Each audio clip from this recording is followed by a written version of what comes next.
sign-up sheet.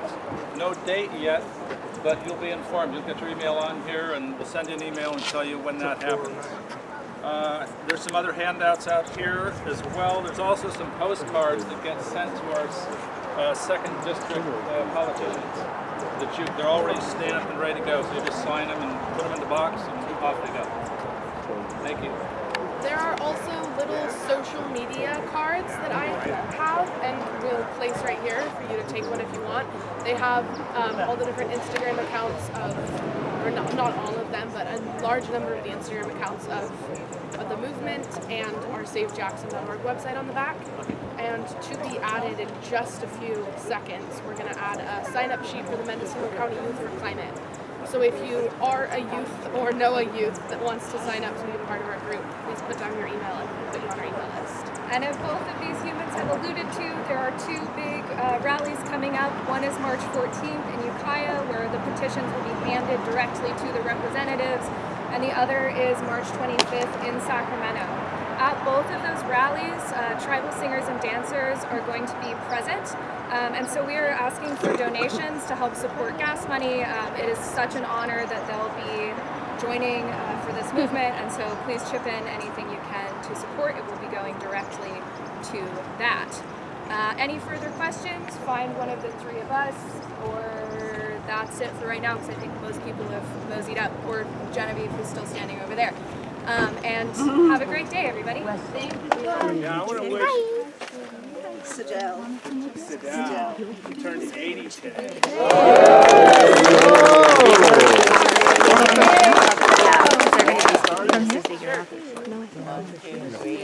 Happy birthday to you. Happy birthday to you. Happy birthday, dear Sidell. Happy birthday to you.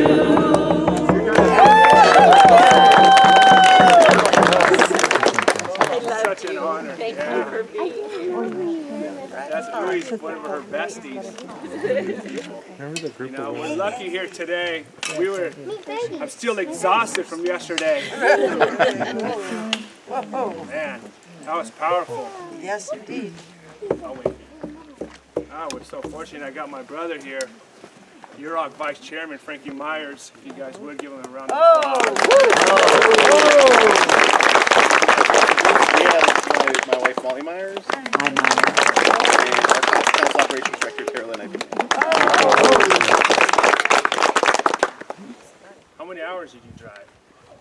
Well, about 5.5, 6. 5.5 to be here, to support your cause, our cause, this area. UROC has how many acres do you guys have? We manage about 110,000. 110,000. So when they ask us, what does co-management mean? This is the expert. This is the person that I fall back on. And I say, well, let me get you the person that will tell you. Let me get you the person that knows how to write these laws. These guys, this tribe has been doing this for generations. Thank you.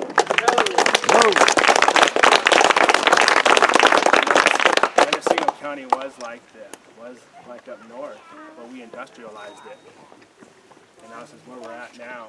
And now we've got to figure out how to protect what's left. And that's what we're doing.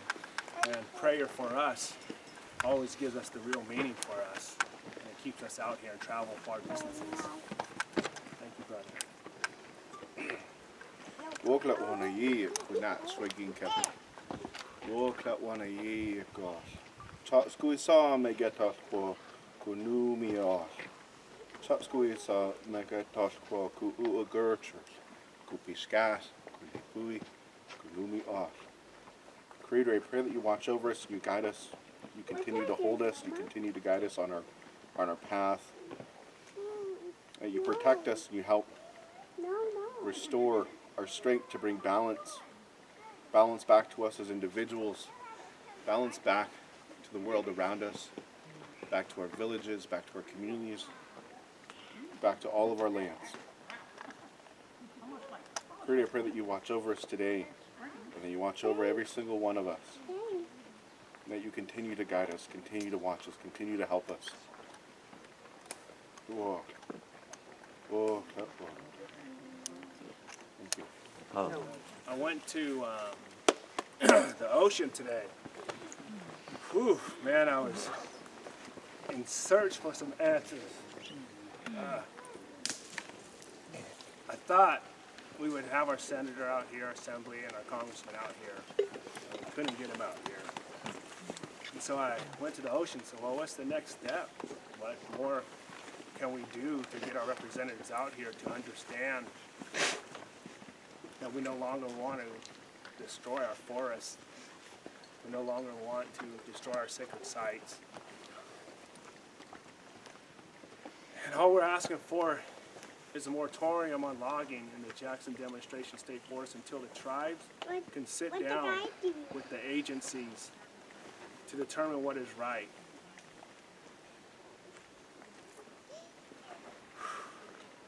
And I thought of this song.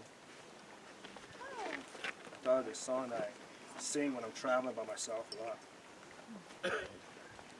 But the song is about 3-4 different songs and versions through my travels in Indian country. And so I bring the drum because I've learned this by traveling the Northwest, playing stick game songs with my grandpa and my uncle. So to me, they mean a lot. And I went out there and I was thinking of this other song, which was, well, the song that came to me was different.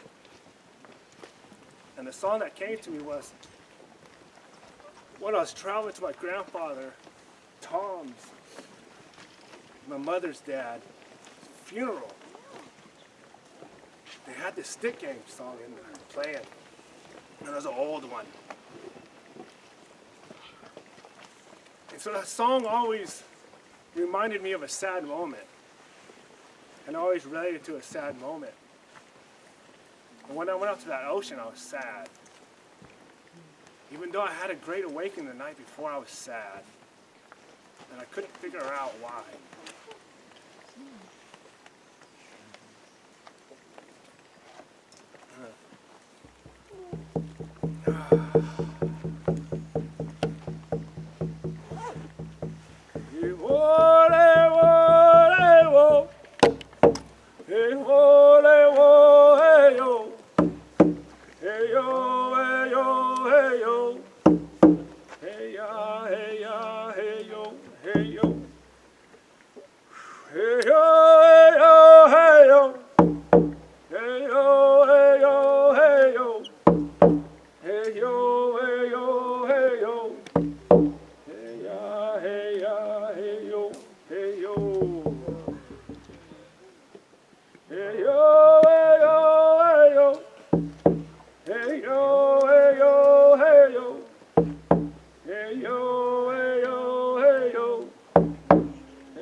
louder. See him?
Okay, this is what it's all about, right? Right.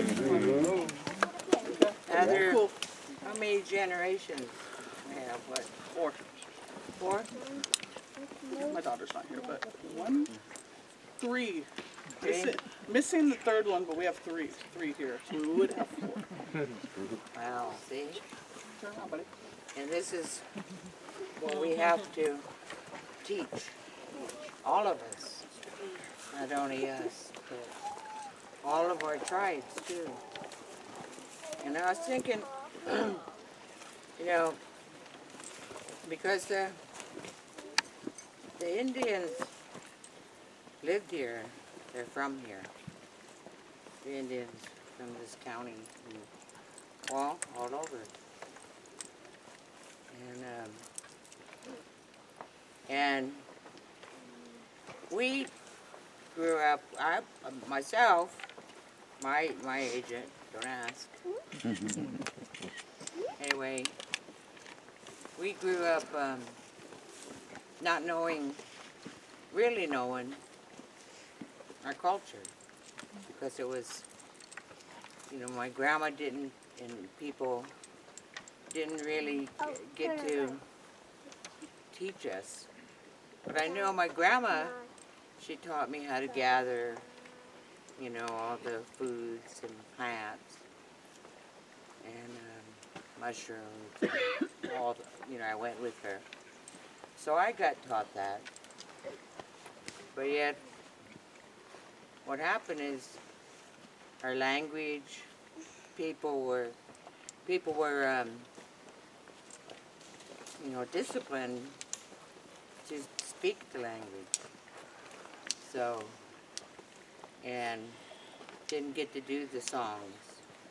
So our tribe was without the song and dances at first, right? We didn't have them. We had to, you know, had to bring other singers in from other tribes because they had the language, they had the songs, they had the dances. But we brought people in to teach. At that time, it was Melinda and Michael, that age. They were younger, so. I need a Pomo. Right? Did I get it right? Halfway. Anyway, so we got the people to come in to help sing, and started making the regalia, and started singing and dancing. And that was in. You want me to age myself? No, she was going to do quiz day. Quiz Monday. Monday, all right. Got to work. That's the mid-70s, Yeah. or early before we got re-recognized. Even, 70s, it started before we even got 77, re-recognized. We were terminated, remember? Yeah, they were terminated. And We terminated were just the means Korea dancers. terminated means that you're no longer Indian recognized. Right? 1957 they terminated us. It was Yeah. Lake Mendocino, they wanted a lake. We didn't get back recognition until 1976, I believe. Yeah, so, and we didn't find out until then that we were no longer Indians. How about that? That's pretty good. So there we had to move off, right? And then they didn't even pay us anything to move off. They got some money for the housing or something. So we're like, okay, here we go. But then we had to live on some land that my uncles and them bought, 6 acres. So then we got re-recognized. You know, then we were Indians, right? Without our dances, our songs, our language. Because it didn't get taught because our elders were punished for doing it, right? We're supposed to be no longer Indians and no longer dancing. And Christianity came along, right? You know what that does, right? Or you don't? I mean, it, Everybody got quiet. I did too. I don't know if you want them to answer that. what does that do? What does that We're do? all right. We're all right. That Sore subject. Sore subject. Totally. I was brought up as a Catholic, right? Oh my God. But, it was like, you know, you no longer do your dances, you no longer do your songs.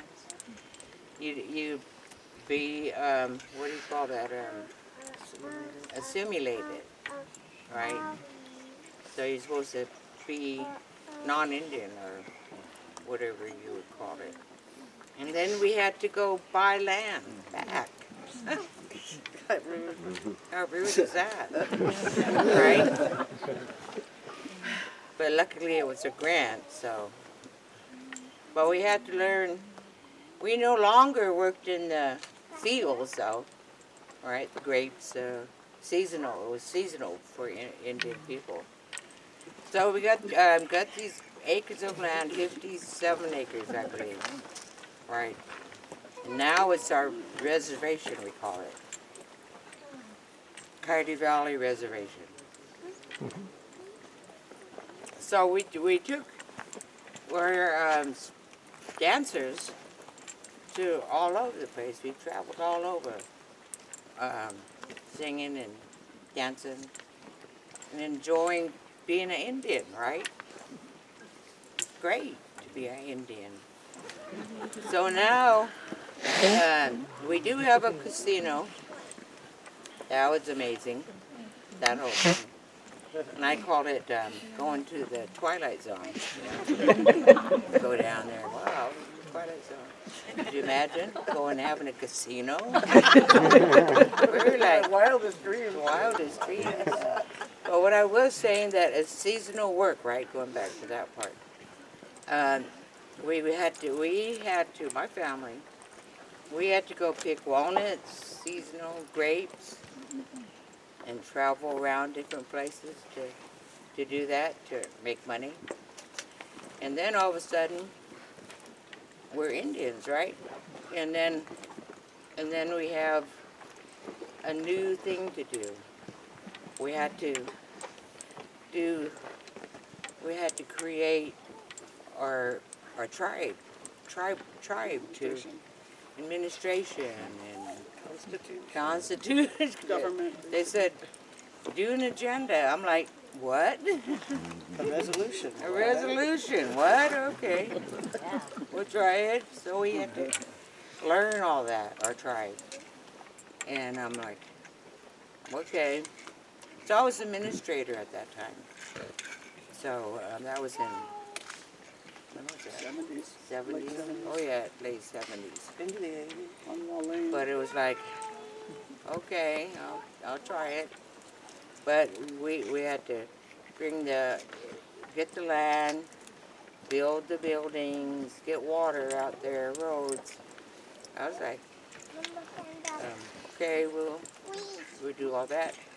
And then, so we didn't have to do all that seasonal work anymore, which is good. I say, okay, that's good. Let's do this other stuff. Let's stay inside, I'll get hot. Anyway, then we got that going, which was a job.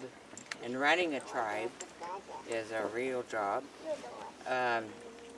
You think you have politics going on with all of us, right? A lot of politics. But we all, with the coalition, we all have to stay together.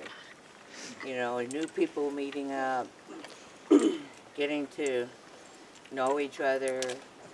And we're all bosses, right? Yeah. Right? Right. Yes, yes. See these ladies back here? Bosses. I was told, and we're checking the documentation out for it, that when the Indians died, you know, and this is what another elder said to his family, because his family was real sad because the guy died, right? And the ancestors told him, don't be sad, you know. We're here, and we're here, and when we die, our spirits go to the trees, up in those trees. And they're out there hunting, dancing, gathering. I mean, having, you know, they're there, the trees, right? The souls of it. And think of them hunting and fishing, so. And I was like, no wonder I feel like, you know, so saddened and when I hear about a tree being cut. So it was like, hey, you guys are still messing with our ancestors, our people, right? So it's like, yeah, really. I never thought about that way. But especially the older trees, you know. Or, you know, what in the heck. And that's why it's so saddening to see that there's still, well, we have cultural sites out here. This whole mountain is a sacred mountain. Sacred mountain. The Indian people went back and forth here. And they had to flee up there to hide, to get away. So we need to protect our cultural sites. And over in here on Caspar, we have a large cultural site, which they want to go and cut trees down in April, I believe. Right? Right. So we have to, you know, gear ourselves up, pray ourselves up to maybe having to go out there and, you know what, right? What? What we have to do? Put our bodies in front of the chainsaws, right? Yep. We have to stop it. Direct action. It now. Yeah. Moratorium on cutting. Yes. So we need the community's help. We need everyone's help, because we're gonna have to hang tough in April. We believe it's April, or hang tougher at what's his name, McGuire and Woods and what's the other guy's name? Huffman. And the governor, remember? Get me into the governor. anyone, everybody, get us into the governor's office. Because we don't, we're not hearing directly back from them, saying, okay, good job, keep it up. You see, out there at the Gemini, the ladies that are really, they sang a beautiful song. I've got to hear. Because they talked about their souls in the trees, right? I saw a woman in the The trees. woman, yes. So a woman in Beautiful the woman tree. in the tree stump that was partially burned. But you had to stand, I'm sorry. Go ahead. You had to stand at the right angle. And she's standing there with an offering like this towards Gemini tree and protecting her. So at first we didn't see it, and they had to show us from the right perspective. I could see it perfectly in the picture she had shown me. I could see the skirt. Perfect. I could see the pattern, the shades of the brown, the tan, and The the long skirt. hair, Yeah, hair see coming it all. down her back. Just in the picture, I was like, what? So our ancestors are here. And they were like feeling and thankful for the songs and the dances yesterday. There you could just feel it. I mean, our ancestors were like, whoa, about time. And people, the Indians came around, sing a song, dance up there, feel it. Like about time, Indians. My one kid. So they're happy right now. So, but they're strong, and they say we have to be stronger. Michael's going to have to make it happen, they said. That's the plan. That's the plan. I don't plan to lose. Yeah. We don't work this hard to lose. We don't lose anymore. We know the government. We know how to move in the government. We know the documents we have to do. We're not how Indian people were, so, if we knew what we knew now, they wouldn't have been terminating us over there. That wouldn't have happened, but our people, were afraid of BIA. Every time BIA came around, it was like, oh, we're in trouble. Yeah, because I would remember my uncles and my grandpa would be all nervous because BIA is coming around. Right? Sure enough, they Bureau of took the Indian land. Affairs. Sure enough. I was just a little kid, 7 or so. So I didn't know what was going on. I just know that all of a sudden they put us in the back of a truck, took off with us to another place, land, where we were going to stay. We're like, oh, okay. And we just had like 3 little cabins that was up there. So we had to stay in, we had about 20 of us, I think. Stay in those little cabins and get the wood and get, a little place, kitchen place. But then it was okay, for a while. But then they built a big house so we can all move in that house. Took them a while to build it. But our family was real strong. And we'd come over here and gather the seaweed, abalone, surffish. There's another one. Mussels. Packed them all up, went home and froze them. So we've always had to come over here.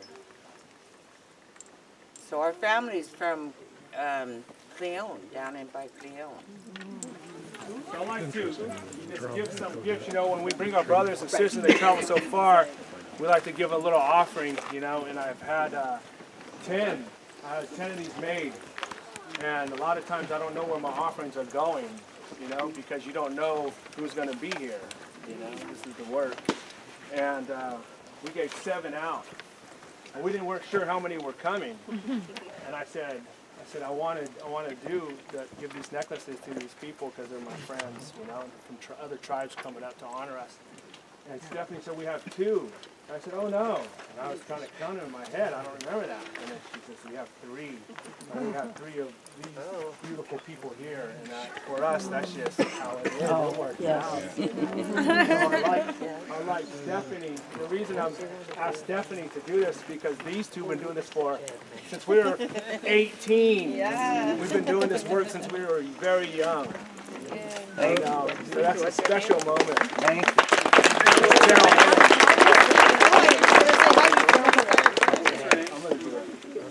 And then, go ahead. No, she wanted to know her name. Right. I hear you guys barking orders over there. I can't pay attention to understand what you're Trying asking. to help you out. Try not to. All right, Melinda. So, this is Frankie, UROC's vice chairman's wife, and we all know that the work that I get to do and the vice chairman get to do, that the only work we get to do this is when we have a good support team. And we need that because we're raising grandchildren and children. We're doing more than just working. The work we do is the change that we have to make for these ones. That's the work we do. That's what tribal chairman does. That's what vice chairman does. And this is the woman behind the scenes right next to you. It's true.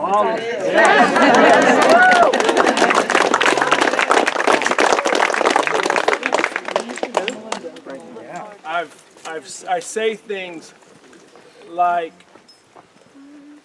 I hear quotes in a different world that I come from that I attach to, and I really appreciate those quotes. And one of them was, behind every good man is a great woman. And I know that, and I understand it. But for me, I have a different lens, and I like to share this as much as I can. Because we're matriarchs. My leaders were not men in front, although I had many mentors. I've watched this woman. I've watched my Aunt Cece. I've watched the women of my tribe. And so for me, we get it down from our women. And so behind every great woman is just a son. That's so proud. I'm so proud. And I wanted my mother to give this to the vice chairman because she knows the work. She was the chairwoman for many years, and she knows the work that's laid on us. And we don't take our work lightly. The reason we're emotional the way we are is because we know our work has to come true. Because if our work don't come true, our vision doesn't come true. And so I'd like my mother to give this to our vice chairman from UROC, Frankie Myers, if you would.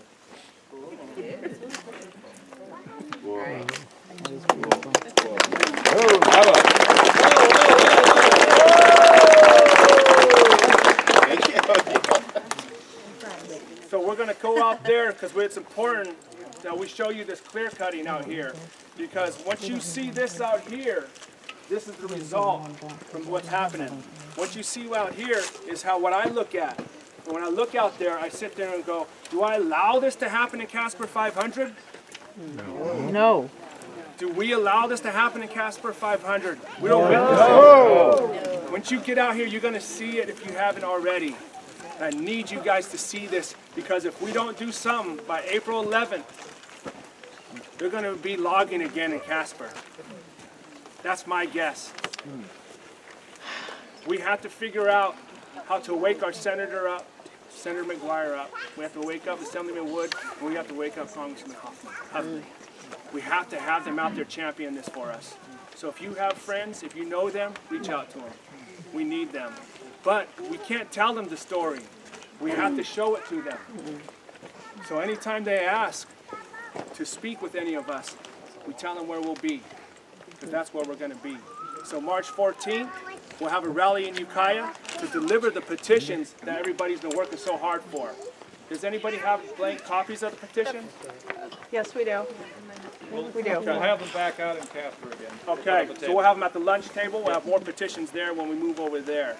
So we need to get those. The goal is to deliver those petitions to our representatives on March 14th in a good way. We're doing it in a good way. We'll give them one more last chance. Here's your last chance to come speak with us, right? Speak for us. We're your community. We're Mendocino County. You know, speak with us. And then March 25th, we're going to go and do a global youth strike, school strike. School strike. This is my number 2 right here, Sarah. Yeah. That's my, what was it again? Moment.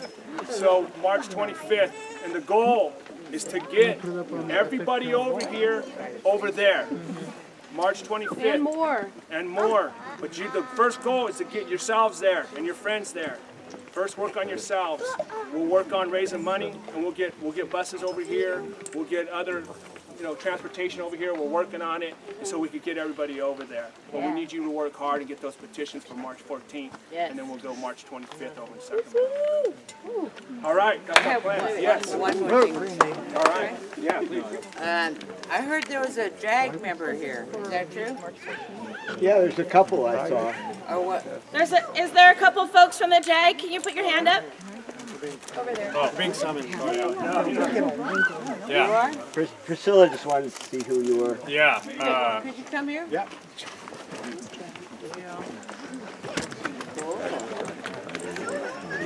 Still a hunter. I thought that name was familiar when I heard it. These two work with the JAG, right? What is JAG? What is JAG? Jackson Advisory Group. Yep. There you go. Cool. A volunteer board advises JDSF on management. All right. So you help make decisions? We advise. Decisions are very much out of our hands. They approve of THP. Well, yeah. Are you advising from a forestry perspective? Are you foresters? I'm a forester. I'm a professional forester, private consulting forester. I've been on the JAG for just actually a few months, really, less than 12 months. So Chris showing me what he was getting into. Yeah, I decided to participate starting in April last year. Don't you approve the THPs though? No. No. Absolutely not. That's CAL FIRE. We say if the THPs are in compliance with the management plan, that's like our official job, and then the other thing we do is just provide advice and recommendations. So I'm on the JAG as a recreation advisor, so my focus in the past has been like, are there trails that people like here? What are sort of the recreational resources that might get impacted? I have a question for you. In your opinion, does JDSF management and does the Board of Forestry listen to the recommendations of the JAG? I mean, it depends what the recommendation is. From a recreation side, right? Like I'm always pushing for more trails, right? Because that's what I hear from the community. But if they're not compatible with the management plan or with other, management objectives, then we don't get it. So it's a political game in the JAG, right? We don't want to ask for too much because we know we won't get it, so we want to ask for the right amount. And so, like the trail being adopted as part of Caspar 500 was something I pushed for, and the new observatory trail, we worked really hard to get. So, but yeah, we certainly don't get everything we want. And those of you, that are involved in recreation, there's also the Recreation Task Force that's, really looking at adopting more sort of illegal trails or social trails into the system. And I mean, those of you that went to the last meeting, like, we're not going to get everything we want. Okay, so this, I don't want to. I'm glad you're here. Thank you. No, I mean, we're representatives of the community, so it's not what I want for the forest. It's what people tell me they want for the forest. So I've talked with a bunch of the trail stewards folks. I mean, a lot of you know me, so we want to hear input and yeah. So I know that CAL FIRE often uses the JAG as sort of political excuse for what they do. Like, oh, if you didn't come to the JAG meeting and complain, then that's why, we didn't get your input, so that's why it happened this way. Or the JAG approved this timber harvest plan, so like that means it's good, and applies to the management plan. And I'm just wondering if, as JAG members, how do you feel about being used in that way? And I would like to encourage you all to quit en masse and ask for a moratorium. And really put it down there.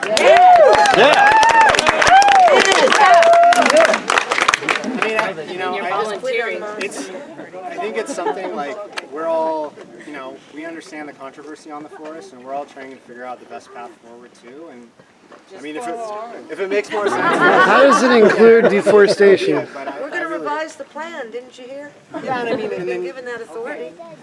Well, we should talk. I would love to talk to you, Polly. Okay, a little bit higher up.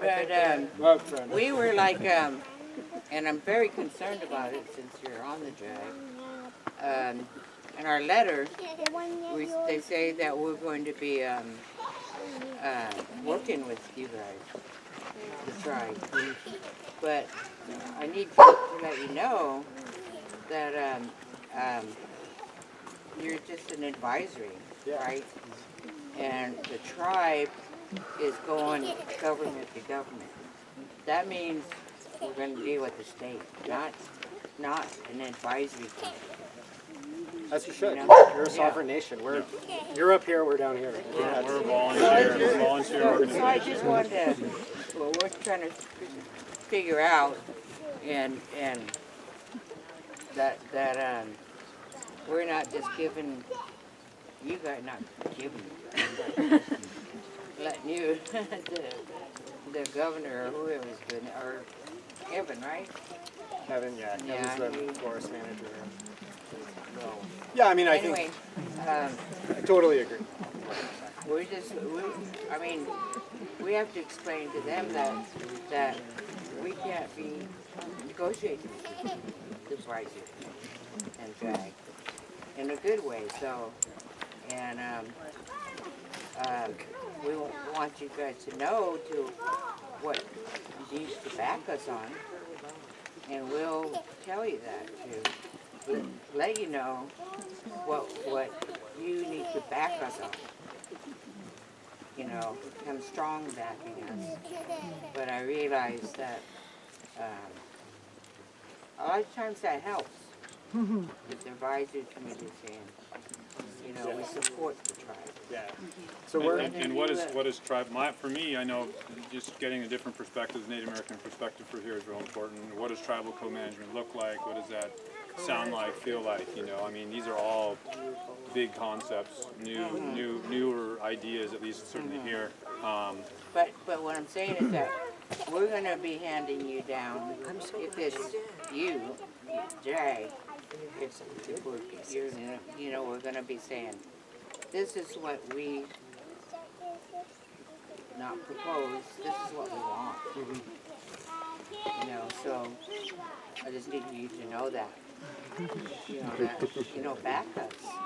Whether you agree with us or not. Well, I think, in my mind, you'll, if but I know you can't make a decision right now. But we're going to be praying for you.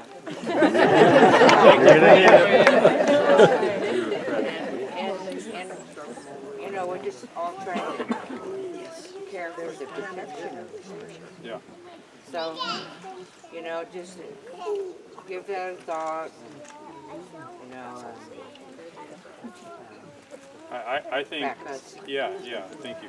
I think I can say this without, it's okay to say. I mean, I've only been around, I'm part of the JAG since April, and from my perspective, things have changed here on JDSF in the last year in a big way. I mean, so this thing has gotten away from the JAG.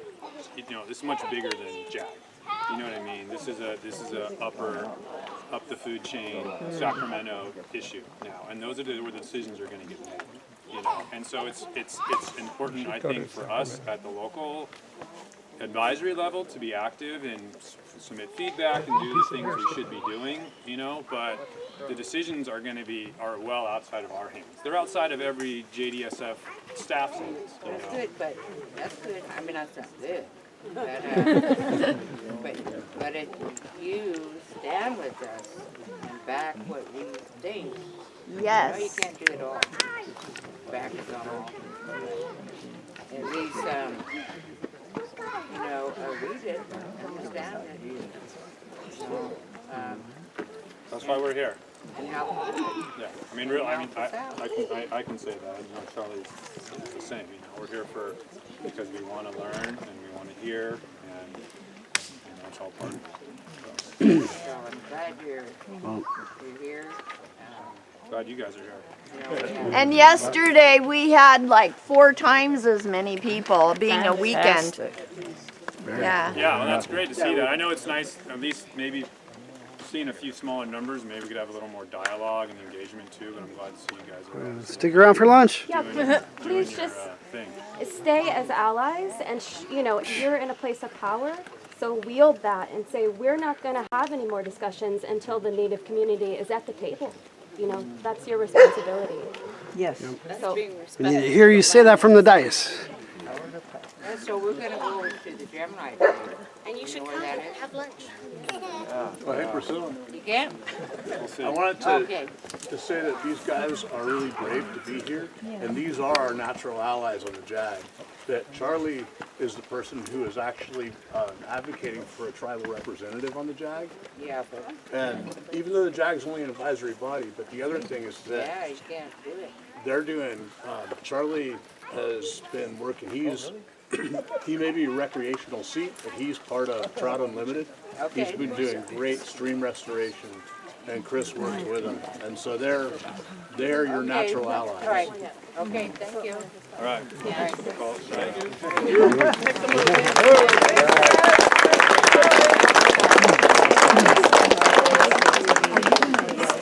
is Alder. Hey guys. Yeah, I'm working on it. All right, guys. We're in Jackson Demonstration State Forest right now, and it is a roughly 50,000 acre state-owned forest that was purchased by the state in 1947, and it's managed by the Department of Forestry and Fire Protection, or CAL FIRE as they call themselves now. And this timber harvest plan was conducted in 2018.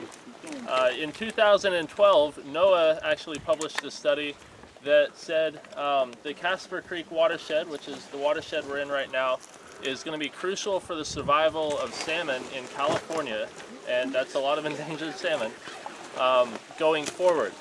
And one of the #1 risks to the salmon are logging, and with the highest risk being road building. And that was in 2012. In 2018, this clear cut was conducted under the guise of science. But it's not just this one timber harvest plan. There's also timber harvest plans on the other side of the valley and further down this way, further down the stream. Every time they do a timber harvest plan, that's damaging the streams. And that's actually part of what the Caspar Creek watershed is all about. They're actually damaging this watershed in order to measure the effects down at the bottom. So while this timber harvest plan is conducted under the guise of science, it's very damaging science, and it's damaging a very vital stream for an endangered species. So we should really be asking ourselves, what are you hoping to gain from the science that you're conducting? Are you asking the right questions, and are you going about it in a moral way, right? If you kill all the fish in order to see what it takes to kill all the fish, what's the point, right? So they actually use a lot of play on words as well. This isn't called a clear cut. Okay, they like to keep that out of there. This isn't a clear cut. You see this tree here has a red mark on it. That tree over there has a red mark. All of these trees in this clearing that have red marks, those were marked to keep. And because they marked a couple trees and cut everything else, now they get to call it a variable retention cut. This isn't a clear cut, guys. Well, technically it's not. One of the things that CAL FIRE likes to argue is that logging reduces fire risk. And I think this is the most egregious thing that they're doing right now, because they're using the 2020 firestorms to justify over $1 million of 1 million acres of timber harvest in California this year, including quite a bit here, what they had slated to cut here, but we're stopping them hopefully. So what is the impact of cutting trees on fire. There's the obvious, right? All the slash, how dry it is here compared to in the forest because the sun's beating down, right? There's the unobvious, creating corridors where wind tunnels can come and the fires can whip through. There's the unobvious, all these trees now that are growing up, they're going to be the same age. And for the next 25, 30 years, they're at their biggest risk for fire explosions. Because when they're small like this, they're super resinous, and all the branches are really low to the ground, so it's super easy for them to catch. They create ladder fuel for the taller trees. If you remember where we were standing before where there was a big pile, if you look back into that forest as we leave, take a look. That's exactly what this is going to look like in 25 years. So you'll see a few big trees, and in between those big trees, you'll see hundreds of these little spindly trees that are total fire ladders. So this is the biggest contradiction for CAL FIRE. They're saying what they're doing is reducing fire when in fact, it's the exact opposite. So another thing that's not so obvious is when you're in a misty forest in the summertime, if we ever get fog again, what do you experience? The drip, drip, drip of the fog drip coming down. And studies have shown that's between 20 and 40 additional inches of rain a year in those forests, in that drip line. And the most important part of that is it's happening in the summer. So it's rehydrating that ground when you don't have other precipitation. We have climate change right now, right? New York Times had an article, we're in the 20th year of a 30-year extended drought. This is the worst drought in the United States since before the United States was the United States, since when it was native lands, over 1,200 years ago. So this is the worst drought in 1,200 years.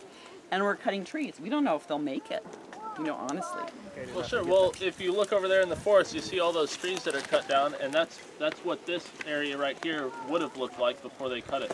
When you cut the trees down, within the first 90 years, 85% of the carbon that was stored in those trees goes into the atmosphere. Oh, great. That is released right back in. So they like to perpetuate this myth that when they cut down a tree, the carbon is stored long term in your wooden houses.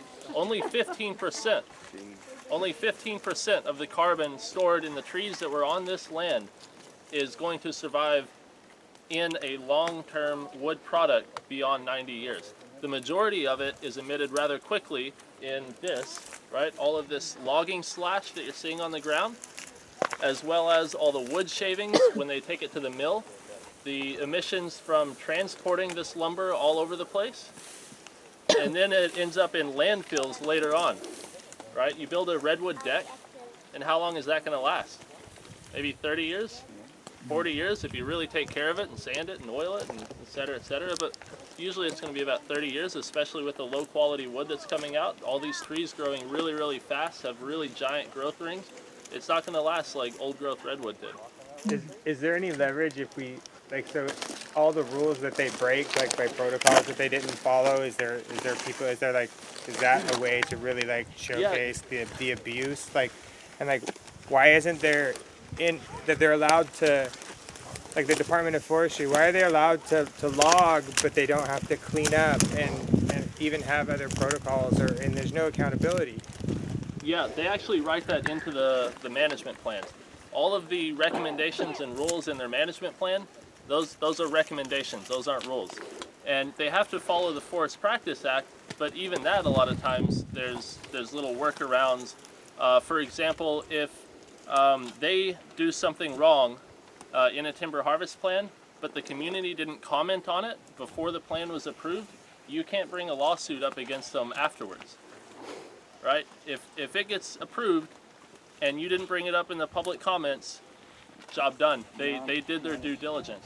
And how can we expect the community to diligently go through each and every one? I mean, these timber harvest plans are very, very long. You're talking about reading 500 pages of dense, very difficult reading. You really have to know what you're doing in order to look through it and know what to find. How can we expect the community to go through every one of those timber harvest plans that they write to make sure that they're doing the job that they're supposed to be doing? I saw a question. I'll just riff on that real quick. The other thing that they do that we feel is kind of illegal is that they do the biological study after they adopt the timber harvest plan. And how can you comment on a biological study that hasn't been completed yet? It's impossible. So the opportunity to comment on a biological study is foregone because they allow it to happen after the timber harvest plan is approved. So there's no way to appeal, to go to the courts, to argue against what they're saying. And many of the standard practices that like just a home builder has to do, like dealing with sedimentation, taking away the logs. If you cut down logs on your property to build a home, you've got to have all of those off. They don't have to engage in any of those common practices that everywhere else CAL FIRE says is important, but not on the timber harvest plans that they're approving themselves on the property that they manage themselves, that is our property. Our property. I was told by a forester that this being a demonstration forest, that they only cut trees that they have planted. Is that true? That is very false. So these redwoods will regenerate on their own. Every cluster that you see here, that was a stump where a tree was cut, and it is regenerated on its own. It regenerates so that you have first growth, which is old growth, second growth, third growth, and now you even have fourth growth. So that's basically the same genetic plant that was there as an old growth tree. It's just growing off the rings each time, so they don't plant. And another thing I think it's really important to people understand is the whole demonstration and research component is really an afterthought for CAL FIRE. It's not their primary purpose. Their primary purpose is to cut down trees, and that's really clear in how they designate their property. So only 5% of the 50,000 acres is dedicated for research, and only 5% of the 50,000 acres is dedicated for demonstration. So obviously that's not their primary goal. And then on top of that, oftentimes they adopt a timber harvest plan and then they're looking for some science to justify it. Like when we comment on their timber harvest plans, we're like, what are you demonstrating here? They don't have anything that they're demonstrating. It's just the same old thing, variable selection, group selection, clear cut. I mean, it's not new stuff. And the other thing I find very fascinating about them is they always say that the practices that they're demonstrating here, they result in policy changes throughout the state. And when you ask them to pinpoint one policy change, they can't come up with a single thing. It's just a trope that they've used over and over, that they believe it themselves. But if you ask them, like, where's the proof of this policy change? We want to know what it was. Like, our supervisors, Dan and Ted, asked them this point blank. We want to know what policy changes. They had no answer. Mike McGuire asked them this. What are the policy changes? No answer. So again, it's. I kind of like to think of it as like CAL FIRE. They kind of think of this as their little park. It's their little thing where they get to do what they want. That's a honeypot. It's their little honeypot for a little teeny money for them. I mean, this organization has $7 billion budget a year. $7 billion with a B, compared to like the 3 or 4 million or maybe 7 million if they're doing a bunch of timber harvests. Most of that money that they earn from timber harvest, a big portion of it, like 30 to 40%, they do invest back in Jackson. They invest in road building. That's their reinvestment in road building and stream crossings. So it's kind of, that's why we want to change the mission. It's a 1947's mission. Hello, people. We're not in 1947. The way that they explain their demonstration is that they're trying to create conditions that are right for people to come in and do scientific studies on it later. And they're also trying to create all these different conditions so that a forest owner can come in and look at it at different stages of the cycle and decide how they want to manage their own land. But they can't really provide any examples of when the last time a forest owner has actually done that. Right? I asked Lynn Webb that question, like when have they had to, she said they have about 12 foresters come a year in a tour. Wow. Well, so we're doing all this for 12 foresters to learn a little bit on a school trip. Yeah. I was going to add that I think part of it too is to look at in CAL FIRE and their other parts of operation, the Board of Forestry, which is approving timber harvest plans on private land everywhere. Right. This demonstration forest is really an in for the timber industry and getting their science and everything they want to kind of stay out of the way for everything else they do. you look on a Google Earth and see Jackson Demonstration Forest very clear in the outline of the dense forest. It is a healthy looking forest from the air compared to what's surrounding Mendocino redwoods, forest products, and most of the private timberlands. So part of what they talk about is the selective cuts and how good that is and how great it is, but none of the private timber industry really uses it. Right. And you can see that from the aerial photographs. They clear cut themselves till they're done. They move on, they buy more land, or they sell it to somebody else. And you bring up a really important thing, which is I think the whole jobs argument that, you know, has always been like, you know, Mendocino County, timber forest products, it's part of our jobs. I'm sure they say this in Humboldt too, right? And when you actually look at Mendocino County, there are only about 900 jobs, and that includes everybody from the people who are sawing down the trees, to the people who are hauling it, to the people who are milling it, and even the people who are selling it at the local lumber store. So 900 trees total. If you take the whole of Mendocino County, Jackson Demonstration State Forest is only 3% of all the land. So we're going to take a really simple thing, 3% of 900. It ends up about 30 jobs. 30 jobs we're talking for this every year, for this to happen. That's 3% of timber production zone, right? It's 30% of the timber production zone, timber So not timber just harvest. the land mass in general, but actually... only the land that's zoned timber resources. So I was going to ask, is there an easy argument in terms of compare and contrast? Like, what would be in terms of if this is our inheritance and we get value from like tourist economy, from naturalists, is there an easy comparison about, hey, you're only doing so many jobs in this timber harvest? So the easy comparison is there's 30 jobs due to logging in Jackson per year. There's 6,900 jobs in tourism in Mendocino County. This is the best kept secret in Mendocino County. If you're a visitor, you only know about it if you're a mountain biker and you subscribe to Estrada. Otherwise, you don't know about it. Well, I mean, I would say that it is the 4th highest tourism draw according to the Mendocino County website. They keep statistics on it, and Jackson Demonstration State Forest is the 4th highest draw away from their site to go to theirs. So when people are going to the tourism, Mendocino County tourism website, Jackson Demonstration State Forest gets people off of that site. So people are very interested in this. Now, whether or not there's enough infrastructure for recreation and tourism on the ground here to actually keep them interested is questionable. But people want to come and be in this forest. People are from outside the area, when they're looking at where they want to spend their time in this county for tourism, they're looking at Jackson Demonstration State Forest. Yeah, and so I'll just give another example. So before I started doing this work, I worked for the city of Fort Bragg, and one of my biggest projects was a Fort Bragg Coastal Trail. Maybe you guys have walked on that.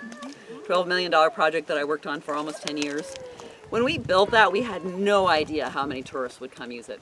I was thinking, you know, maybe we need a 30 car parking lot. We ended up with 260 car parking lots, and they're full. And Jackson has the same potential. It has a potential to be a super big draw in terms of jobs. And then there's also big potential in terms of camping and nature education. I mean, the Woodlands does a great job with nature education. I know that Trail Stewards is starting to put together programs for nature education. This is where our economy needs to be moving, rather than demonstrating this horrific cross. And if you want to see just how much Jackson Demonstration State Forest prioritizes recreation, take a look at the Highway 20 campgrounds that they have, or the rest area. Take a look at the bathrooms in there.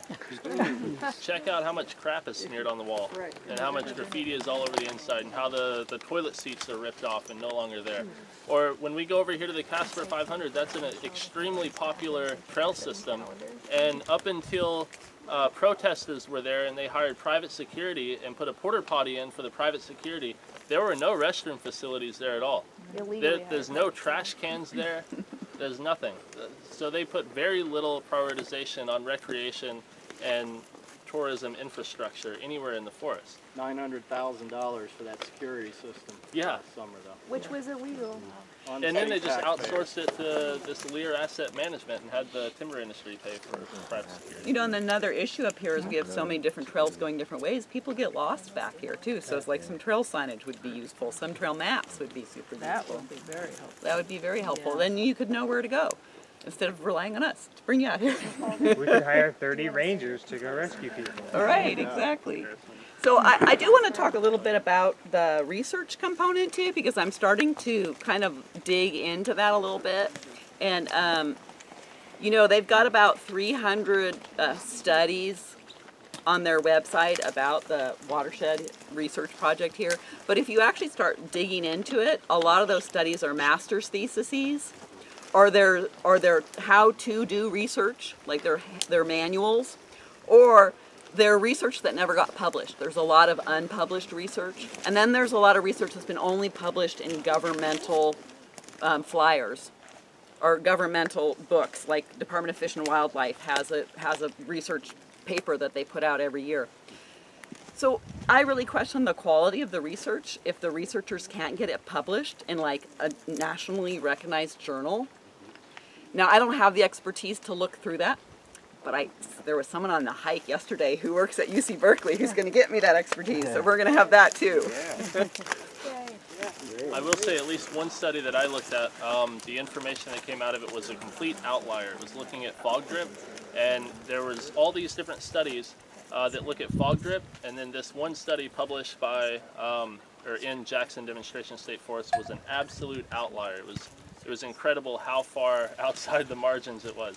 They probably did it in a forest like this where there are no trees. You can't get fog drift. Yeah, please. Yeah. Yeah. And I didn't get your name. My name's Marie. Marie and Yeah. Alder, right? What was here before? Well, it would have been redwoods, firs, Before alders. this, before Oh. this. Big old growth trees. I mean, what you see with these huge stumps, and you can see how far apart they were, that's what was here before. This is what they logged in the last THP. The big stumps they probably logged 100 years ago. So this was more of a shaded prairie system. Oh yeah. Well, it would have been very. No, it would have been redwood forest. Redwood forest. Old growth. Old growth redwood forest. So you'll see a little bit of it when we go over to Caspar 500. That's the other thing. There used to be 50 acres of old growth redwood. I think this is the number. Correct me if I'm wrong. Someone told me yesterday. And now there's only 5 left.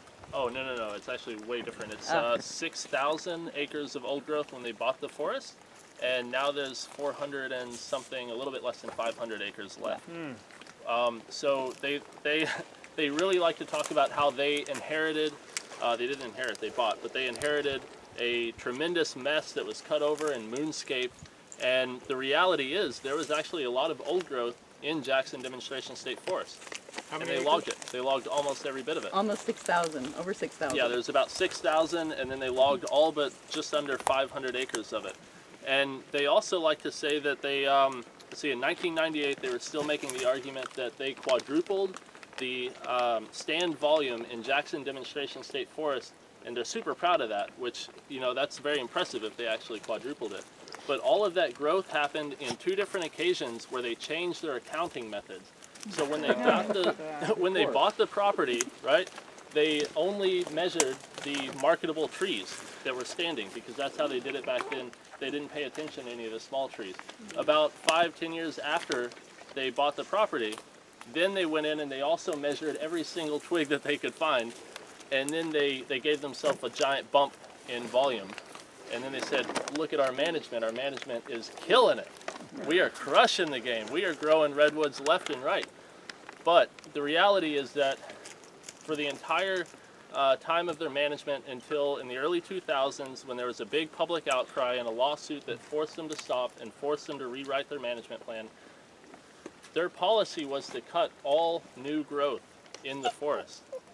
There is a lot of evidence that shows that from 1947 until at least 1998, and most likely until the lawsuit by the community was started, there was absolutely no increase in volume of standing wood in Jackson Demonstration State Forest. But to get to your question, what it would feel like... Honestly, I'm not seeing the old growth stump density to say that this was a full-on redwood forest. I can definitely see some fairly good sized stumpage out here for the most part. Most of this I think was from the last cut, and I think most of the stands I'm looking at here definitely post-contact, 100%. Have we done any soil testing to see what the pre-contact forest type was? Because this is part of the Caspar Creek watershed study, I'm sure that those numbers are out there, and I'd be happy to find them for you. I think that's extremely important. I think, and I don't want to step out, Michael. No, please I don't step wanna out, brother. That's why you're don't. here. I don't. You know, so what you got to understand is he's on the 30 by 30 as well. So this man is the one you have to convince, because this is how you get this forest in that 30 by 30. So this is our audience, to be honest with you. Like, whatever questions you have, Vice Chairman, please. I mean, I get in trouble for being, for saying what I say, right? And for being honest, but that's... So does everybody here. We are very open, for questions. The original, I mean, when the Caspar Lumber Company... Before that. That was like mid-1800s, late 1800s. And they were just logging out the redwoods, the big ones, with bull team, you know. So they didn't get all of them because, you know, it couldn't drag uphill. That's the original growth. That was what it was here original, you know, pre-contact. Yeah. And I think the other piece is to look at the old photos from the Caspar Lumber Company, because they are huge trees. I mean, I'm not talking little trees. They're huge trees. There's no doubt this is a mixed forest, right? And probably always has been a mixed forest. Like, so I'm not trying to say that it's only redwoods. Like, there's obviously Doug fir. There's obviously, you know, some tan oak. Some bull pine, so all that's here, and that's very typical of the whole area. Right. So yeah, I mean, it's a sloped situation, so you're not going to get the huge redwoods like you get at Richardson's Grove, because that's on a river bottom, so they've got endless water, so that's not what you're going to see here. Yeah. And I would just encourage you to look around a little, because there's a really big redwood behind you that you can't see that's on the other side of that tree. No, yeah, for sure. So, yeah. Just to clarify on your question, though, are you talking about this specific site or Jackson Demonstration? I think both. You know, looking at this specific site, but also looking across and then coming up here on the drive up. You know, often wondering about what the pre-contact watershed was, what the actual topography was, what the forest makeup was. Because I think when you're making comments and you're looking at forest management, you have to come from that perspective, right? And I think you have to base yourself in that perspective when you're looking out. When I look out at this logging block and this THP, you know, I come from the Yurok Reservation, right, up in Humboldt County. When you say clear cut, that's a trigger for me. I fucking seen clear cut, brother. This ain't clear cut. I'm being honest with you. This ain't clear cut. This is a logging block. It's a THP, but your whole entire view shed isn't gone, right? That's a clear cut. The creek, I grew up in Pequon Creek, 137% logged. Okay, so let's. I need to have this conversation, because as you're saying, clear cut and what we're looking at, this ain't it, right? Now, I think this definitely has some issues for sure, but I would say this THP probably didn't go far enough. And I think if we use some traditional land management, you know, these shouldn't be coming back, right? We know this. All of this stuff is bad. This, that, all this, you don't want that. Why? Right? Why? Because it wasn't here. Because this wasn't here. But the root system that comes from is here. And it's right there. Right? If you let this go. Well, this is a fir, and that's let a me, redwood. Let me say this. I feel like you also have to come to a place where in the Americas, there was no such thing as wildland. Right? There was no such thing as untouched areas. Right? I think you have to start from that place. Yeah. And when you start from that place, every single acre that you've ever walked on this continent was managed. Everywhere you've gone, everywhere you've looked was managed. That knowledge has been passed down. And I'm telling you, this ain't it. Right? This ain't it. And that ain't it. This landscape behind you ain't it. That ain't the answer. And when you look across, that ain't it either, right? What you're looking at is what me and Michael are, right? Second growth, third growth. Nice shoes, fancy pants, looking sharp, like his forest, right? That's not what makes him Indian. It's not what makes him who he is. Underneath is, when you look at this forest, that's what that is, right? This is second growth, this is third growth. Yep. This is fourth growth, this is fire hazard. Yep. Oh, right? totally. This is a fire hazard. Totally. Absolutely. Yep. Logging isn't bad. Logging isn't evil. THPs aren't evil. And they're not bad. How you use logging is bad. How people have used logging is bad. Clear cutting is bad. Bad THPs don't work. Good, sustainable logging management practices that look to bring balance back to our forest is how we have to move forward. Right? You can't look out and say, this is all bad, this is all bad, or that's all bad. Right? You have to look at it for what it is, what it could be, what it was. What was this? I see some stumps. The old guy in the corner, yeah. The one down here, for sure. But I'm telling you this, not dense redwood, not dense forest. Well, that's what it is now. It's dense, not big, but dense. Before, I could see this probably had nice big trees, nice big redwoods with a lot of prairie underneath of it, right? That was how indigenous people managed, right? When settlers showed up, when white people showed up, and they looked at the natural world, they thought it happened that way. They thought it happened that way on its own. It didn't. It didn't happen on its own. Humans are meant to be here, right? We're meant to be in this forest. We're meant to be in this land.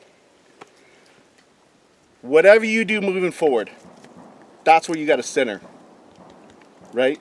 That's the perspective you need to be centering from. Getting back to that pre-contact, that has to be your goal, right? And if that's your goal, that means you've got to be out here. And there's work that needs to get done. There's a lot of logging that needs to happen out here. There's a lot of logging that needs to happen all along these edges. Some of this, yeah, we need some of this, right? We need to incorporate some of this into some of our other areas. And we need some adaptive managers as well, right? We need some good thinning along these edges. We need to restore this back to the prairie that I'm going to assume it was.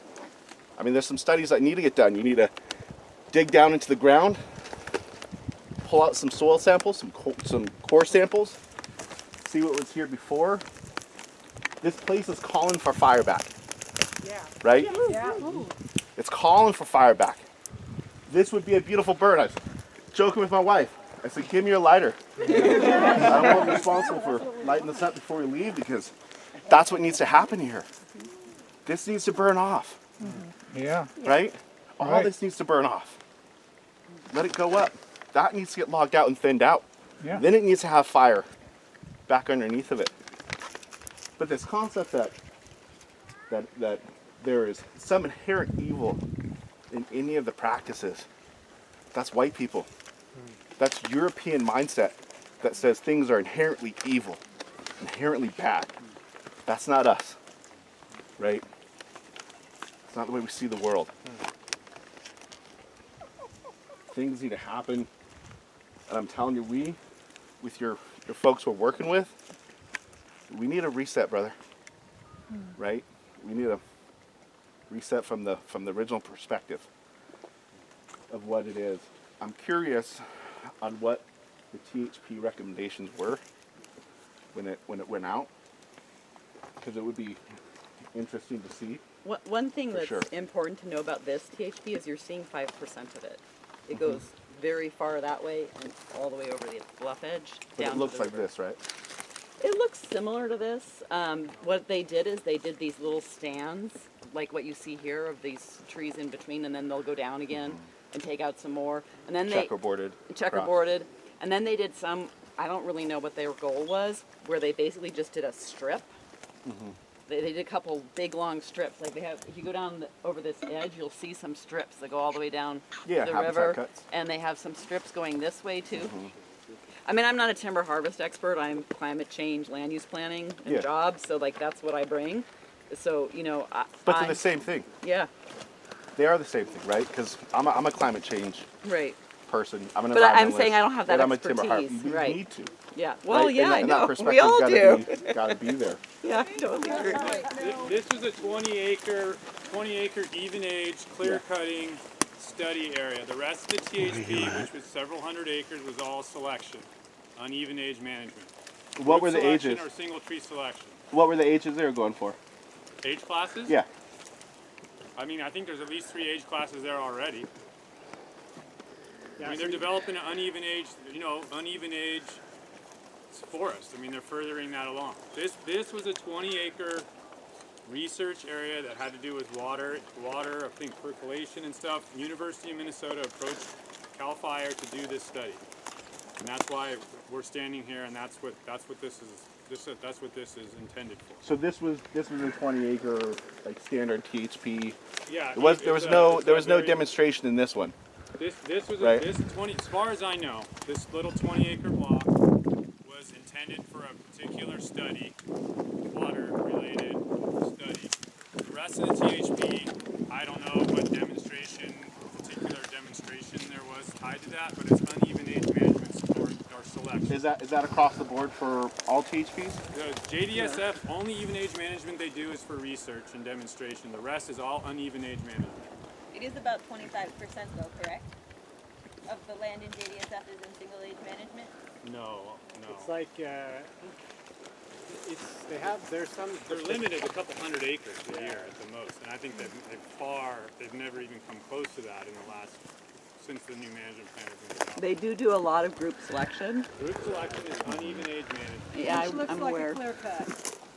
2.5 acre checkerboards. across the Yeah. Correct. That's considered uneven age management. Yeah.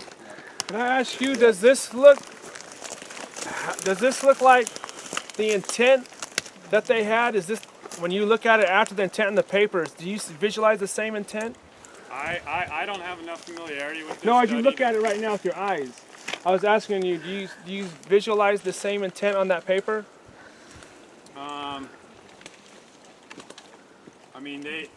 They cut it down to a certain level to try to get some result. This is the treatment reach, and then there's going to be a control area, right? This was the treatment. You need to do a study of your treatment and your control. This was the treatment area, and then there's going to be a control area theoretically over here that probably wasn't logged, or there was selection. Then there was another uneven, and then an unlogged. Then you can look at the different treatments and come up with a scientific, quantify the differences. That's the intent. What was your name? Chris Blenko. I'm a registered professional forester here. I work with small non-industrial landowners. This is a fairly good THP.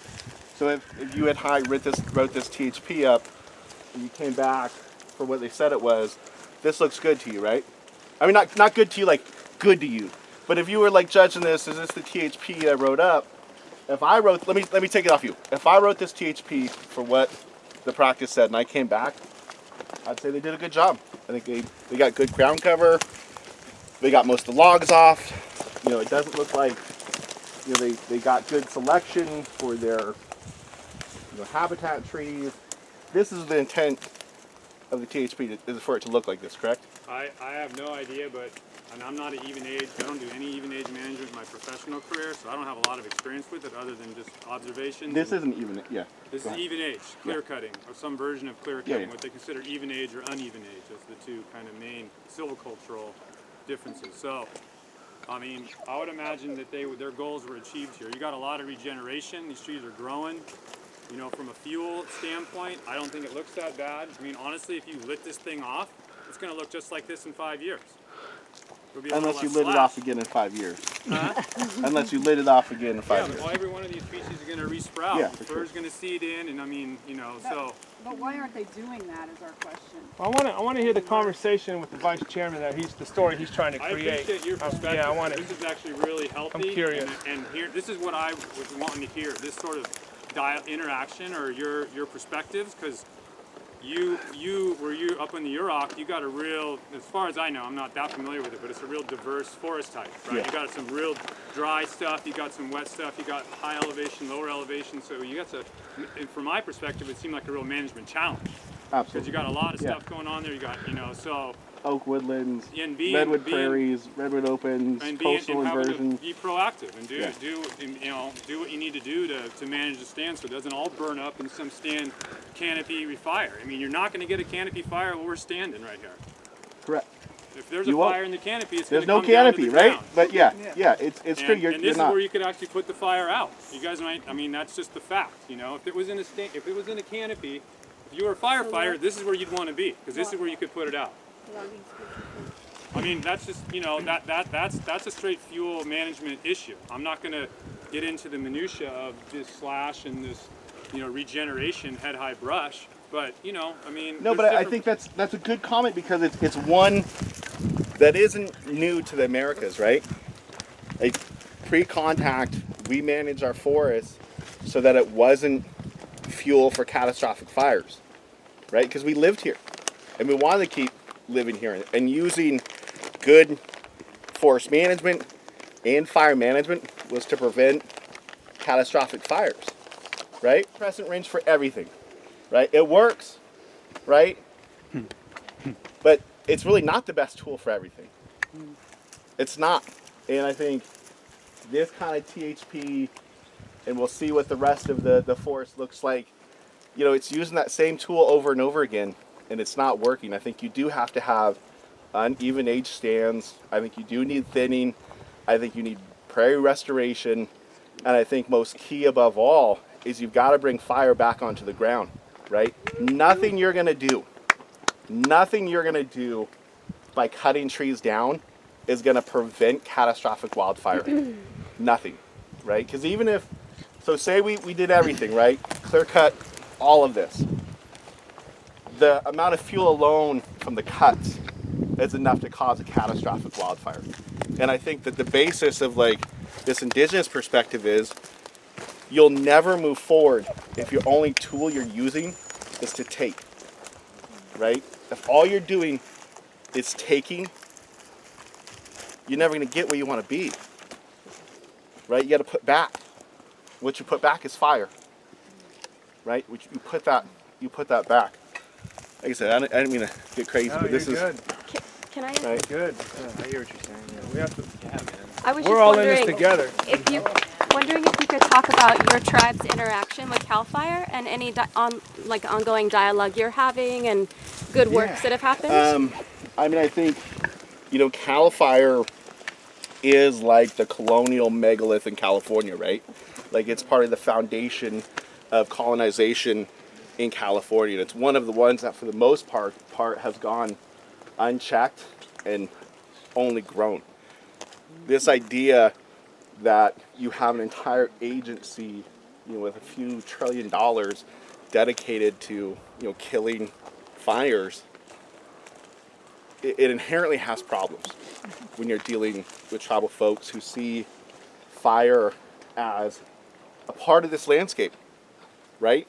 As much as rain is, as much as this dirt is, fire is, right? And so if there was an agency whose sole purpose it was to get rid of dirt it'd probably be hard to work with that agency, right? Because we like dirt and it's part of the forest, and that's an issue. I do see, though, in the last probably decade, a shift in the overall culture of fire, specifically in CAL FIRE. I think there is a more willingness, I think, out of just the inherent failures they've had, to look at other tools besides just suppression. And I think they have, right? Like up in Yurok, we've done some good work with CAL FIRE to put good fire back on the ground. You know, we try to work with CAL FIRE for the lands that we don't own, to make sure that when they are coming out here and doing these THPs, when they are coming out to log, to at least think about, you know, the ideas of, you know, this being a traditional landscape, right? There's a traditional landscape that exists in this forest. You may not be able to see it, but it's here, right? It's still here. I think the good chair was saying that earlier. Priscilla, you know, the mom, Priscilla, the mom. I think she was saying that, right? We need to get you up to 3 chops so you can see the size of the oaks and the chickens. Yeah. That was managed by people. Like, I think. When we looked at that THP, my mind was blown. Yeah, absolutely. And so I think CAL FIRE, the relationship's improving. At a density that there just isn't anywhere else in the forest. And that tells me. And here's why. I mean, not just to work with our other tribes. I'm here out of fairly selfish reasons too, right? Like we all serve our own cause in this world. If we could figure out how to work with CAL FIRE to use traditional management on this property, where they're the only jurisdiction, knowing that they're the regulatory authority for all the tribal lands in California, man, we could move something, right? And maybe it doesn't mean working with CAL FIRE. Maybe we switch over. But I'll say from my experience, it doesn't matter if it's the Forest Service or CAL FIRE or an NGO or a private group. If tribes aren't involved in the decision making, it never ends up good.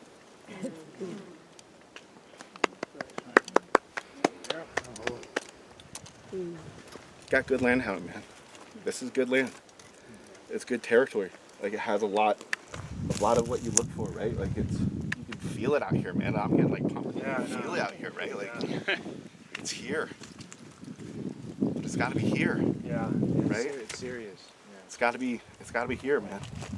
We have two big stories we're writing. We have to where we have to do a management plan. That's where Vice Chairman, you know, he brings a lot of expertise for me. Like we said, we were terminated in '57, you know, so it's different for us. We weren't federally recognized till '93. Because you guys were badasses holding the ground. We got beat up. We already got taken over. That was the difference. You guys had some angles that we didn't have, you know. But I think it's the same, man. I think it's the same, right? And I don't think you have to have all of the capacity before you get going on, right? Like you just need your mom, right? Your sister, you just need that like inherent blood here. That's all you really need. Last year was the first time they got prescribed fire back on the forest, and that's one of our other JAG members runs the Prescribed Fire Association in Mendocino and Sonoma. So it's something we're all, I mean, at least all the JAG members are super interested in pushing forward. Like you said, it's getting CAL FIRE on board to light things on fire instead of putting them out. And the management plan's getting rewritten, correct? Well, we don't know that. They have not committed to doing that for another 4 years. But we're pushing for that process to start early because it's going to take a long time. There's no reason we shouldn't start. I mean, for 50,000 acres, if you haven't started already, you're going to be behind, right? That's what I'm saying, yeah. Is that under the JAG? It starts internal with CAL FIRE and then will eventually come around to us. You know, I've never been through it before, so I don't know. Yeah, the 2016 management plan, JAG had a lot of comments on it, and basically CAL FIRE told them to get stuffed. Mm-hmm. And did not adopt most of the recommendations from the JAG. Yeah. Just so you know what you're headed for. Historically, the JAG has been largely ignored, hasn't it? In It's 2012. been largely what? Ignored, such as in 2012, there was the JAG came up with a revision of the management plan and put it forward to the Board of Forestry, and the Board of Forestry took what was a consensus agreement by conservationists as well as the logging community, and then they took out everything that was pro-environmental restoration, stuff like that, and they kept everything that was business as usual. And they adopted that on a 2009 EIR. Are they looking at with redoing one? that had 3 pages on climate change. Are they going to do another EIR for the new management plan? They would have to at this point because Right. we'd take them to court otherwise. Have they made any effort to properly manage the forest in the manner that our UROC friend has described, with controlled burns and thinning? Have they made any effort to do that at all? Well, as they were just saying, last year was the very first controlled burn that they've done on the forest. Probably a result of our pressure. I believe it was a very small. It was a very small area that they did. I mean, they need to start doing it on a massive scale if they're gonna do a landscape-wide management. Yeah. But I mean, it takes learning, so hopefully they're ramping up. Yeah. I mean, that would be a really beneficial thing to demonstrate is how to do fires safely, and people could come and participate and learn so they can bring that back to their community. If we're trying to have this be a demonstration for us that fires are what California needs to see in a safe way. I mean, that exactly, right? Like, let's make this an actual demonstration. Like, let's make it a demonstration of what traditional management does when you do it holistically on a watershed level that we used to. Right? Even UROC, we struggle. You know, we own a couple 100,000 or 100,000 acres of land. It's a little less than a third of our total ancestral territory. You know, they log the shit out of the rest of it, right? And we have, a robust natural resource department, and we have, all kinds of scientists and departments within departments of departments of natural resources. But because the forest practice rules are the founding documents for all of that, there's not a lot we can do, right? I mean, we could fight. We do our AB 52 consultation, we do our water quality consultation, we make sure that they do the owl surveys and the bird surveys and the martin surveys. We make sure they do soil samples, but at the end of the day, I mean, the THPs are the THPs. And if they check all the boxes, they check all the boxes and they implement what they want to implement, right? So for the rest of us in California, Jackson Community Forests, demonstration forest is really important, right? It's really important for us because how they mess up here, it's how they mess up everywhere, right? And this is the force that they use to say that we can do this up in UROC territory. We already did the vetting, we already did the studies, like, this works. Well, they should be using this forest that way. They're not right now because they don't have any policy recommendations. But they coming out do, of this that's what I'm forest. telling you, they do. Well, they can't come up with them. The policies that are set in place, in part come from here, and they're not good, right? They're not good policy. They're bad policy is what they're setting. And it's bad policy that we all have to live with as well. So when we look on the southwest side of our ancestral territory, and we see nothing but logging blocks on our ride to work, all of them have cleared the THP process. All of them have environmental review because they've checked all the boxes that they make here in one of the places they make here, right? That's what I'm saying, it's important to all of us. Yeah. And so because it's important to all of us, we got to get this right down here. We got to get this right. This is, a place we can get it right for the rest of California. This is where we can all learn together, right? That's the kind of the deal.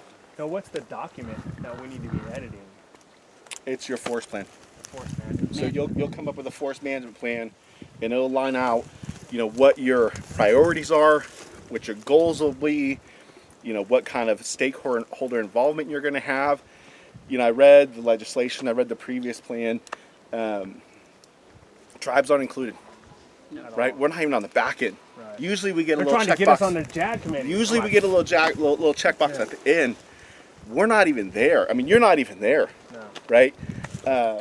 And so all y'all folks who have been, environmentalists for 10, 15 years and you failed, right? He didn't want to go back 40 because they failed, he said. He didn't want to get on the have. outer. And we need to be honest. The environmental community for the past 100 years has failed. Yes. You have failed. You have not included tribes from the beginning. You have not put us at the forefront. And we're reaping that failure. Right? Don't fail again. We're changing it this time. Absolutely. Tribes got to be at the front. You have native foresters. There's native silviculturists. There's people who understand the forest, right? We have our tribal people. We spent a lot of money educating our tribal members to get degrees to sit at these tables. We need to run the whole table. It's funny to me when you'll see like committees and boards all full of white people and no one even trips on it, right? It's like, oh yeah, that's a thing, right? You can have a whole board full of white people. That's like regular. You want to talk about a board full of Indians? That's part of the regular agency, and now we can't do that, right? Now there's like some sort of question on why that shouldn't be. So I was going to ask you. So if they're doing these PHPs based on science, then like anthropology and humanities, reconciliation work, these are all sciences that we could document, like reconciliation work, cultural, all this stuff is all, those are all humanities. This is like rewriting the narrative together and documenting it. It's like, okay, let's document what happens when you include the natives and you let them lead. Let's document that with science and humanities and how like white people got happier because we weren't oppressive. And you know, like, so just taking that nature and like twisting it, but like we could document easily the same way we introduced wolves back into certain environments. So like from the same scientific, like would that not work? I think that's a great idea if you put us in power first. Right.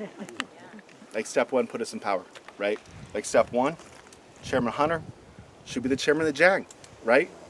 Every member of the JAG should be a tribal member from here, right? But you start there, right? You start with JAG. Have any power now. But that is what we're trying. That's what we're calling for. We're calling for tribal leadership. We're calling for a moratorium until that leadership can be genuinely honored. We're going to go to over Gemini Tree and show you the trees that they're going to cut, and that's where I'd like really see the JAG guys to say, because where I lose is the perspective of saying cutting those trees out is healthy. Here, I hear your conversations, and it's very interesting. I enjoy them, and I'm glad that, and I hope you don't take it as an insult, JAG. That's not my intent, right?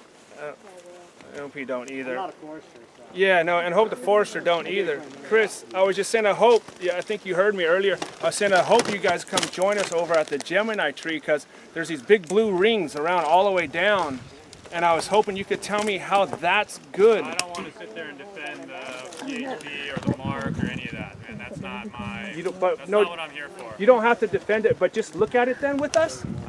Yeah. Okay, we won't ask questions there. Then that's fair enough. I mean, it's not how I would do things on my experience, you know, especially out here on a public forest, you know. But that's not my. Right. You know, I mean, I think. You know, my personal feelings on the Caspar THP is that it could be done better or maybe not done at all. But that's not, you know. Yeah. That's why I'm here as much as a community member as anything. You know? Yeah. So. Yeah, and I think when I hear you two talk, we're closer than we thought when I hear you guys talking. We just have to have a different table and make sure we're writing down what we're talking to see what kind of direction we go in. But that's a good area for me as just uneducated on this to be able to say, well, then why cut those down? Because that's why I can't see it. Oh, thank you. Thank you. I don't want to take up a lot of your time. We're honored to be here.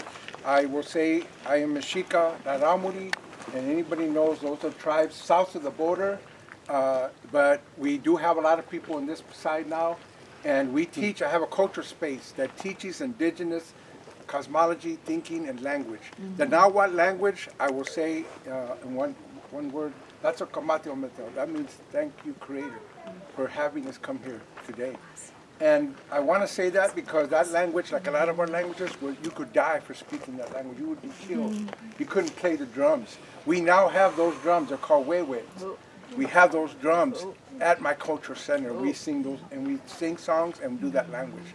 So it's very important to be here with my indigenous brothers here, the native peoples here. We honor all the sovereignty battles. We're not here to take anything away from anybody. We want to be there for every native struggle that's there. I'm running for governor on the Green Party, but I'm not your normal candidate. I am going to bring this struggle to that campaign. This has got to be what we got to fight for native peoples to not only have a say-so, but to run their own lands. People and lands are together. You can't separate them, and that's what they do. So I want to say, I want to honor you and all the other indigenous people that are here, and all of you who are supporting all this. The other thing I just want to add is, my mother has a tribe too. The Ramadi are sometimes called Tarumaras, and you might have heard of them. They're famous for running. They're in Chihuahua, Mexico. That's where my family's from. And they do have a greeting similar to aloha in that it's greeting and goodbye. And it's wiraba. And what it means is we are one. It's the recognition that we are all one. And I just want to say that we are one. We are one for a better state, a better country, a better world. We are one for getting rid of the poisons in our land, getting rid of all the injustices. I'm an abolitionist. I want to get rid of the mass incarceration system. It is wrong.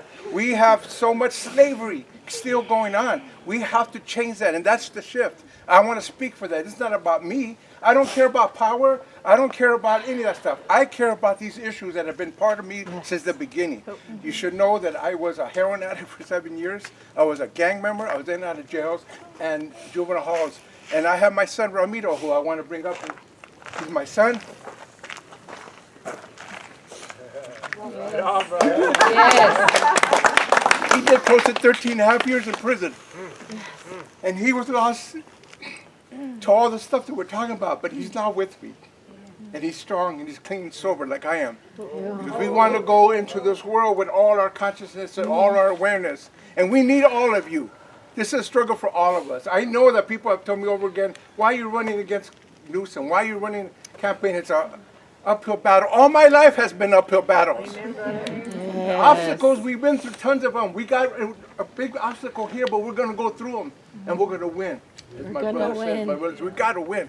So I'm in this to win. How I want to do it, at least try. Get out there, have their voices, and make sure that we don't give up any space. My brother from the Humboldt County was talking about not giving up even the fire, forestry service, all these people.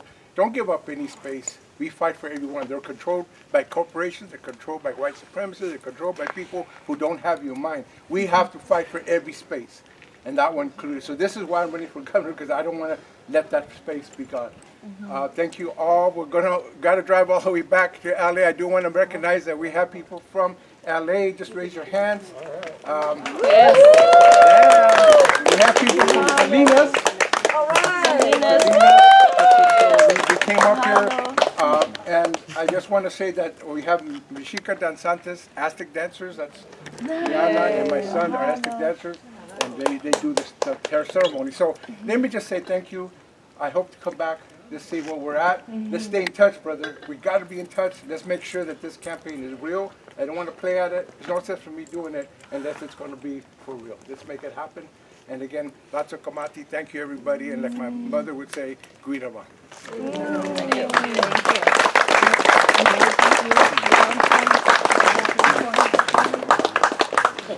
Give respect to the lady standing behind her. She's a stump. And it's this beautiful indigenous woman that is in this stump, holding an offering and giving respect and strength to Gemini. And Andy is amazing human. And he's going to take it from here. So is Ui, as you all know. If you don't know, now you know. Thank you, Ui. Michael asked me to say something before we walk out there.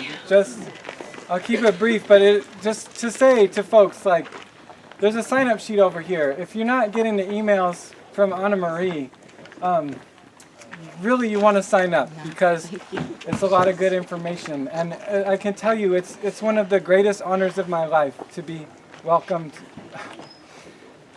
by Coyote Valley Pomo tribe, to be We love supporting you. them. We love you. I love you too, Polly. And we need all of us too, you know? So please sign up and stay in touch, like to be out there for a protest. It makes you feel so good. You can join us, you know? And please sign up over here, and we've got petitions. You can sign one. You can take a blank one with you and fill them up. Bring them to Ukiah on the 14th, or send them to me. My address is on here, and we'll get them there. We're gonna, you know, we're doing a lot of things, right? And something Michael asked me to say, felt like this was important. I made a little list, and it's impossible to thank everyone who's been part of all of this, right? But he said just focus on these little events, right? And so I just want to give a big shout out. Where's Gemini Joe? Gemini Joe's over here. Gemini Joe, yeah. Gemini Joe's got 300 signatures on her own on this petition. So thank you. And Carrie Durkee, Liz Stover, Kent Graney, hundreds of signatures. Look, they're over there right now getting signatures. Round of applause, yeah! And we got some major food all-stars here helping out with these events. Anna Marie Stenberg, Anna Marie. She's here, she's always here. Ooey. How many? We can never thank you enough. Danielle, Liz, Kent, thank you so much, you all. These events are nourishing, right? And there's a lot of people helping in the background, in addition to what the tribe is just so generously sharing with us all. So thank you all for coming, and please stay in touch with us, okay? Yeah, thank you, Andy!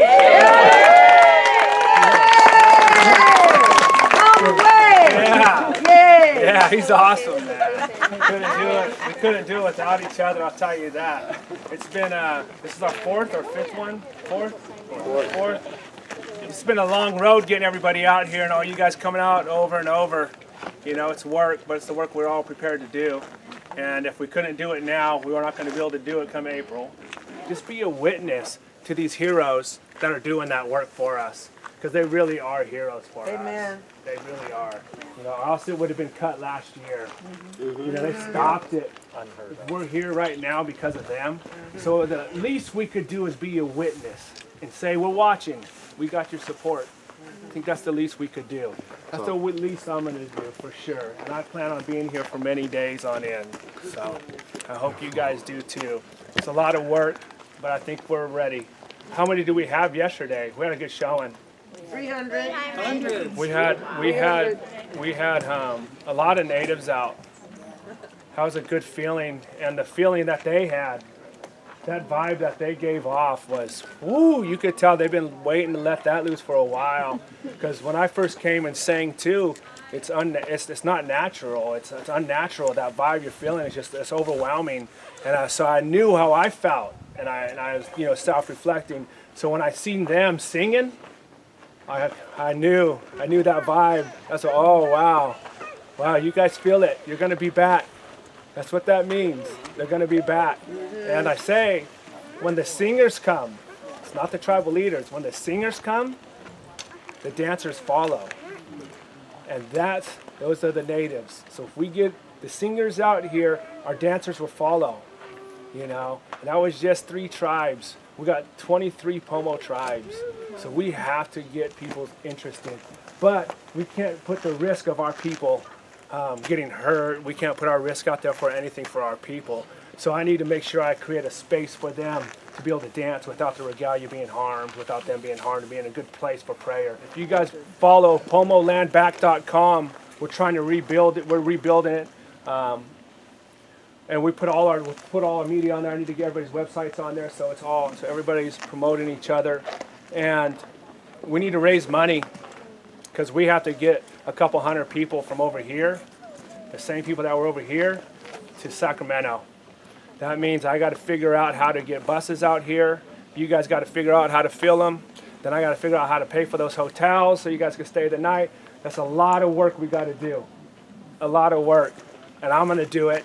I know all the people that Andy just named and our crew that you see that are always here with us, you know. I know we're gonna do it, but we're gonna need your guys' help like no other. Because if we can't pack those capital steps, they're gonna think we're still the minority. And we can't let them know we're the minority. We need to let them know they believe in us. They need to see the people you are. You know, you guys are good people. I see it. We're not like they try to make us out to be. We're good people that clock in and out, go to work, just like everybody else. The difference is we're connected with this land. That's the only difference. And we need them to see us. I need them to see your families, your friends, your grandchildren. I brought my grandchildren out here. It's not easy to bring those you know? It's not easy, and I'm lucky I have Stephanie and Auntie Polly and my mom because they help that. But that's a team, we do, you know? But that's our way of committing to your community out here. That really is. For us, we have no other way to do it but to bring you our family, you know? So I carry my grandchildren on my shoulders because I know what it looks like. I know. And I want my grandchildren to know that I'm leading, that my grandchildren's gonna be just like me and better because I'm building it, because I built off the platform my mom built for me. So I know that. And so when you guys take pictures, I'm honored. I really am. Because more people see that, the more people have an understanding and more empathy for Native Americans. And if you could find that empathy for Native Americans, you realize we all have the same thing in common after that. We all have the same thing in common after that. Because all everybody wants to do is just be happy, healthy, and live. And we have to fight for that. And that's the people you guys are. You guys are awesome. Thank you for allowing my Native American community to come in and host them with food, laughter, smiles. You guys did a great job hosting my family yesterday. My whole family, many tribes were here, and you guys did such a wonderful job. Thank you from the bottom of my heart. You guys did great.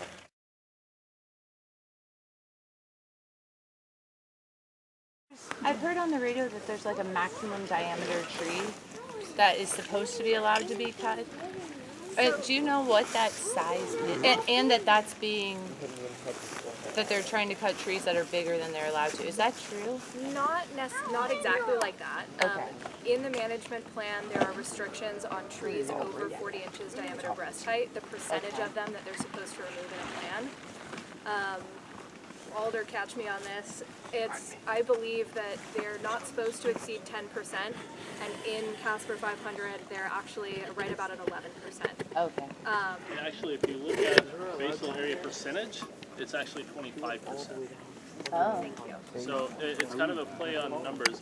They look at 10% of the number of trees, but if you look at the percentage of the basal area or the square footage of the tree itself, it's more like 25% of the trees over 48 inches. Cutting them really big. So it's 48 inches. Of the trees over 48 inches. Circumference? Diameter. Yeah, diameter of breast height. Okay. So which way are they supposed to? And it's worth noting, like many Well, they're things in the supposed to management plan, target it's a suggestion. lower than 10% of the trees. Okay. Yes, but the fact that 10% of their trees doesn't equal 10% of the basal area means that of the trees over 48 inches that they're targeting the ones that are at the higher end of that. Yeah. Thank you all for coming out to Gemini. I know it's been a long day and we've all heard a lot of things. We are going to be talking about forest activism, mostly.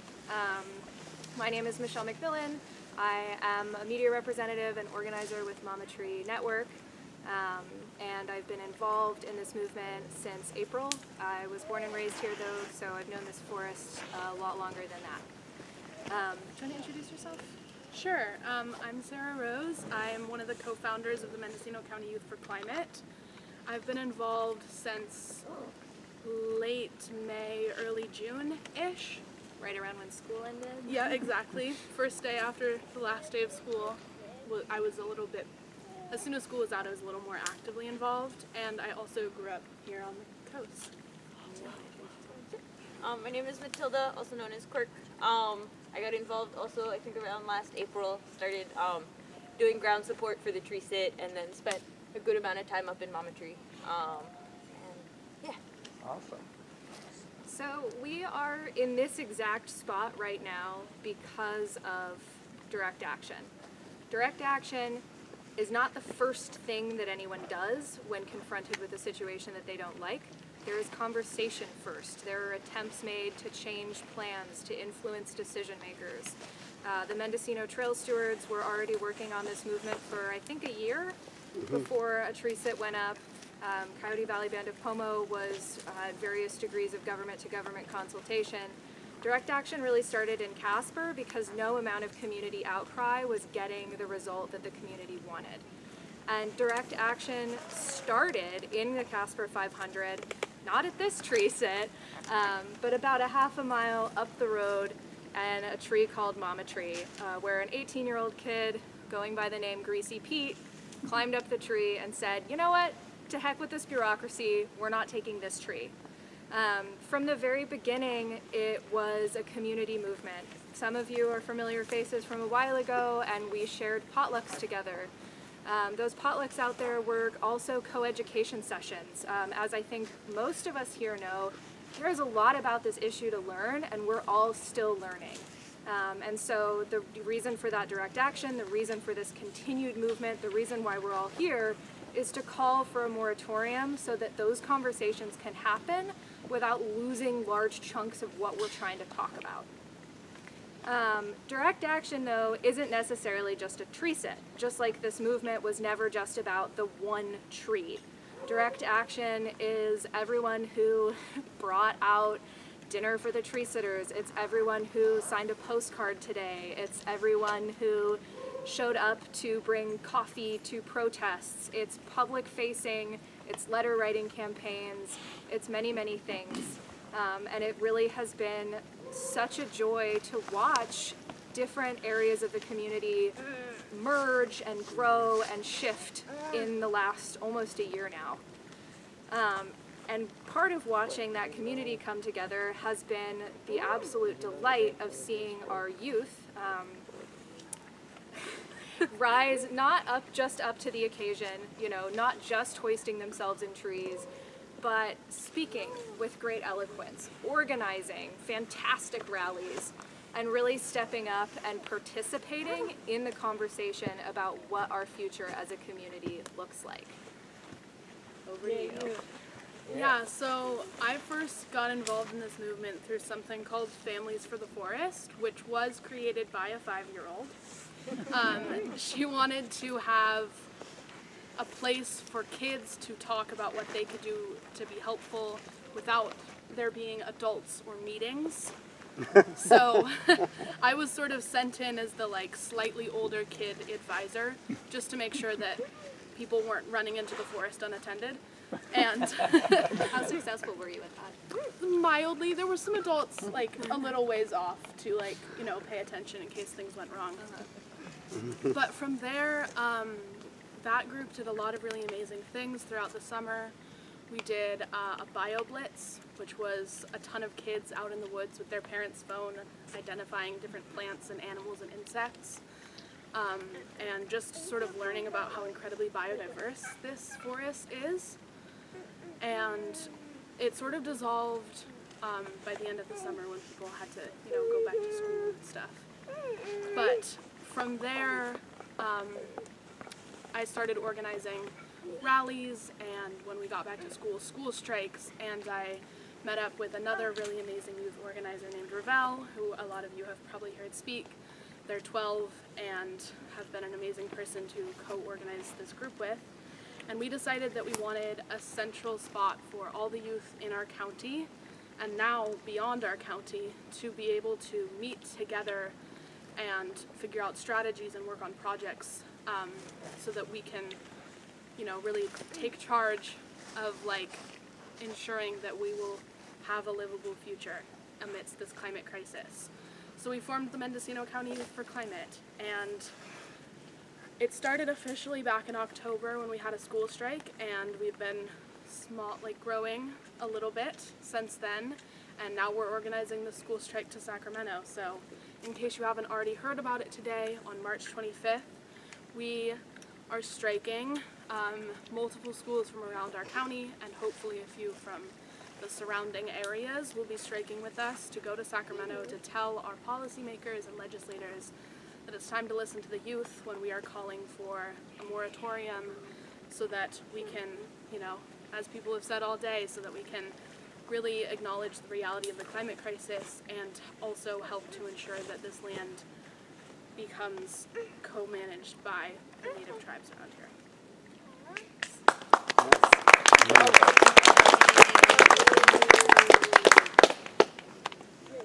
We should have ended on that, but we did promise you guys a little background information on this area where we're sitting. So like we've both said, the first tree sit went up in April of last year in the Caspar 500. Logging did not start in the Caspar 500 until about June 10th. CAL FIRE was kind of amused when we put up the tree sit and said, you know, haha, you guys are gonna tire yourselves out hanging out over there, and we did what Mendocino people do best. As I mentioned, we had potlucks. She said the bio blitzes. We hung out in the woods. It was great. It was right at, you know, that weird window of spring last year in the pandemic, and it was great to be around people. And part of that was people walking through this area and really learning the trails and seeing the forest. People with more background reading the timber harvest plans, looking for noticeable trees, proposed roads, and one of the areas that was identified is this one. This tree was originally dubbed cable scar tree. You may have noticed the large, obvious cable scar where this tree was used in a previous logging operation. This tree, oh my gosh, this is a bad moment to blank. 16 feet around at the base, 19 feet around at the base. Where's my numbers go? 16, 8 inches, I want to say. Yeah, well, we'll back it up. It's at least 16 feet around at the base. It's a really massive tree. It is not a tree that makes sense to remove for any other reason than economic reasons. It's not growing in competition with the other trees around, which is a fallback reason that, you know, we don't agree with, but it's not obviously going to make anything more fire safe. What it is sitting in the middle of a proposed road. And if I can ever find Mulder, he was going to talk through the road. But in lieu of that, if people have any more questions, if there's anything you want to add about So Red Gemini right now. isn't actually in the THP. It's part of the. It's being taken out incidentally because of the road. Is that?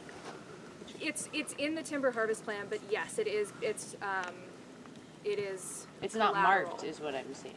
It's not marked, Right. but they do count the board feet of it. Oh. Which there's a lot. Good fact check, because that was getting misquoted. So is it a logging road that they want to put through here?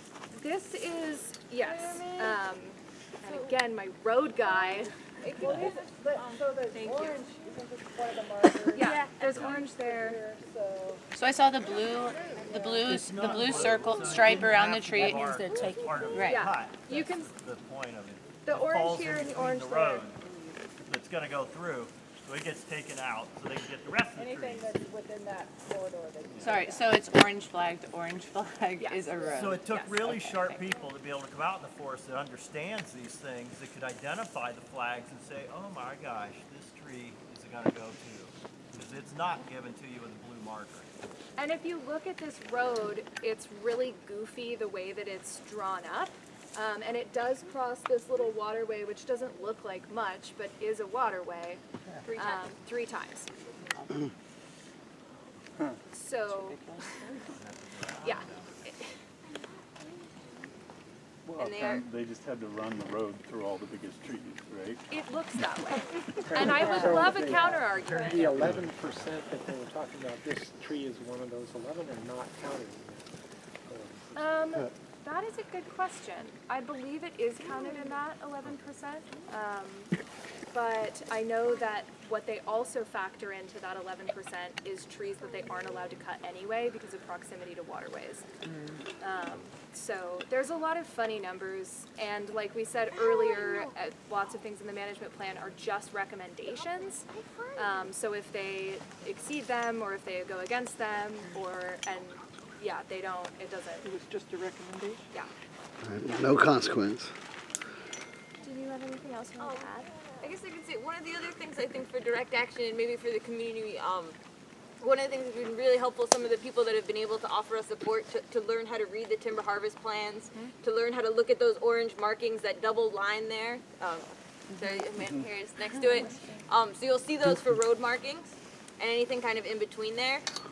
Because there is this this thing put in place to comment on timber harvest plans, and it's not the easiest thing to do, but I think as the community gains more skills and learns how to read these timber harvest plans and walk on the ground and look at what they're seeing and be able to kind of ground truth what's being said, we can really hold CAL FIRE to account a lot easier and make, it would be, I don't know, maybe the trail steward wants to speak at that as well, or Well, on that, SaveJackson.org has been being repeated over and over again today, and there is on SaveJackson.org a page that walks you through how to comment on a timber harvest plan. If you read that and are still confused, which would be fair, send an email through the contact form on the website, and someone might take a minute to get back to you, but we'll be super happy to help support that. Also on SaveJackson.org is a link to the Trail Stewards website. They have the same information in a different format. If it works better for your brain, great. There's also, there's more information on the Trail Stewards website on other subjects. I highly recommend, though, going to SaveJackson.org because we're throwing out a lot of numbers today and a lot of information. And it's really easy to just kind of go, oh God, when faced with this amount of new stuff. So go to SaveJackson.org, read things, and if you have questions, if you're disappointed, if you go, wait, this doesn't add up, blah, blah, blah, we love questions. And I think I speak for everyone in the movement when I say we love questions. We love learning new things because we really want to make sure that when we're fighting this fight, forest defenders, when they're out here at 4:30 in the morning, people don't want to be doing that for the wrong reasons. So ask questions, grill us. We only all become smarter for it. The road building, I kind of recall, like, do they have, they say, well, we need to put a road there, and then that's it, or do they have a certain percentage of forest that can keep using a road, or a road?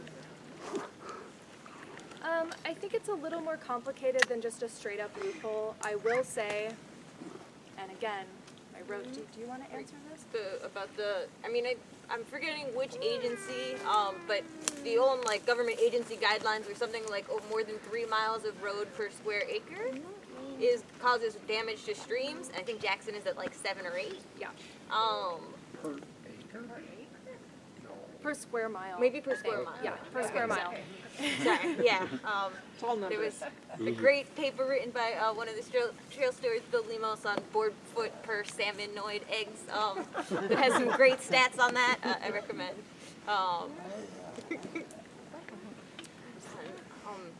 Yeah, road building is its own whole issue, and it's definitely convoluted here in Jackson. It was talked about a lot during previous CAL FIRE walks, and it just, the amount of roads in this forest are, I lack the right word. Well, if people have more questions, we're happy to answer more questions. I have in my pocket, and maybe she does as well, these little cards that you've already seen, hopefully throughout the day, that have SaveJackson.org on them. There's also a really fabulous, it's 13 minutes, new video up on the website. If you just scroll down on the homepage, it's right there. It's a gorgeous little short documentary made by our friends at Coriolis Films. You'll get to hear more of Michael Hunter. And this also has all our social media, or not all our, I hate to say all because there's always someone we forgot, but it's a lot of coalition social media. So we can pass these around, and I'm not going to keep talking too much longer unless people have pressing questions because we have a fantastic next act. But what I will say is There's been a lot of sign-up sheets sent around today, and if you are interested in participating, again, in any way, you can bring coffee, you can hold a sign, you can stay in the kiosk. But if you're interested in participating, I would recommend signing up for a nonviolence training, because as much as we try to be good, neighborly, it can get heated no matter where you are at a protest. So, Lavender has an announcement. Yesterday when we had the Pomo singers, they came and this guardian, this woman, appeared, and it is this part of the stump that is actually a woman with her hair. She's holding up a basket. Yeah. And she's been here protecting this tree with her skirt, and they gave her prayer ties and sang to her and wanted to acknowledge that that was a part of this place as well, that she is here protecting this ancestor.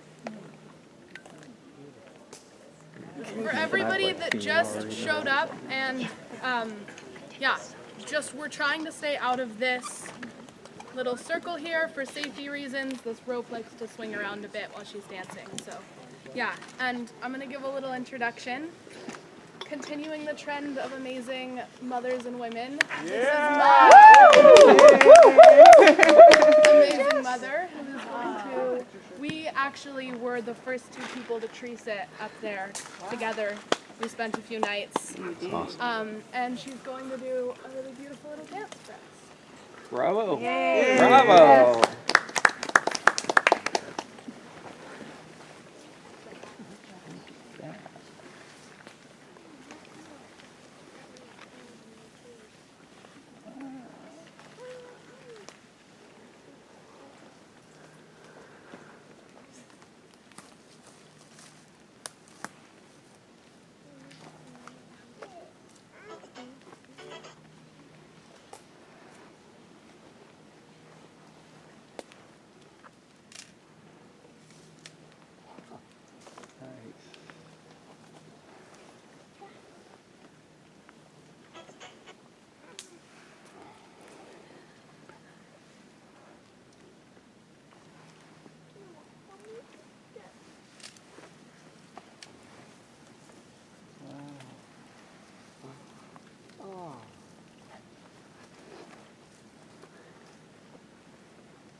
You're caught up.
if you want, after this, you guys can walk down here and see where trees are cut, and walk right up here and see where trees are cut, where they started getting this road cleared and ready for the equipment to come in.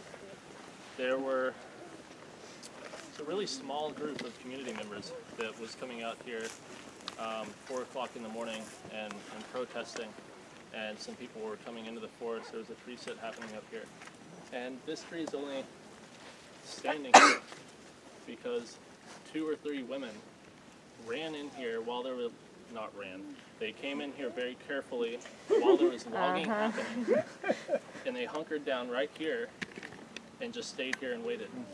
They were blowing their whistles, they were using their blowhorns, trying to get everybody's attention. While they were here, they were logging right down there and falling trees this way, and they were logging right up here and falling trees that way. Both crews working their way this way. The logging that day was stopped at about 11 o'clock in the morning. If it had continued, this tree would have gone. So if it wasn't for a very small group of people and these 2 women, and I'm not going to mention them because everybody likes to stay anonymous, if they weren't here protecting this tree, then it would be gone. And those same women, as well as others, came back the next morning before the loggers ever got a chance to get into the forest, and they came straight back here and they started protecting that tree. And that happened for about a week straight. People were coming and actually having their birthday parties here. Grandmothers are coming out. That's why these chairs are here. Grandmothers were coming out and having their morning coffee and a piece of cake while there were loggers trying to come in and trying to log in this area, trying to clear this road. All of the younger, more active people were up in the forest in here, sitting in a tree or trying to talk to the loggers out on the road and say, please stop cutting these trees. And all that time there were a small group right here making sure that this tree doesn't get cut. And it's called the Gemini tree because there were about 5 Gemini birthdays that week. And every single one of them was down here. And they all had a cake that was in a little bag hanging off of that tree. And there was cake every single day. And it continued for a few months. Every birthday there'd be cake down here at the tree and we'd all sit and eat it. That's also why the Regal lawn furniture is out here. You had to be in style. If we can't stop this timber harvest plan through legislative action, through conversation, through talking with CAL FIRE and JDSF and the logging companies and the LTO and the mill, all of those guys, if we can't stop them, then I think they're going to come right back here and they're going to try to start logging in a month or less, right? Like when does alcohol stop? Just over a month. Just over a month. Just they over can a month, come right back in here. Right. And if the pattern continues, they're going to come to this area first. Right. And there are, if you're older, you also can stop the logging. We've come up with old farts have done it ourselves. I said active. I guess younger also implies more active. Yes. Right. Yes. Yeah, they're going to come right back here, but they're going to run into those same birthday queens. Yeah. Hopefully a whole lot more. Since last summer, our numbers have grown tremendously, and it seems like we're getting into more of a land back movement, which is fantastic. And I think there's going to be even more community out here in the summer protesting this timber harvest plan, protesting the Soda Gulch timber harvest plan where they're hacking, squirting over 100 acres of oaks, protesting, sadly, the red tail timber harvest plan is going to be mostly complete, but we can absolutely still protest the damage that they've done there. And if you're on the fence about whether or not to start coming out this summer, this is your moment. Do it. Or remember, we'll have people out there standing right in front, letting everybody know that we see what you're doing. Yeah. That we know who the good people are, so people don't fool us, right? Because we got to let everybody know out there, we see what's happening. We know better, so we got to make sure everybody else knows better.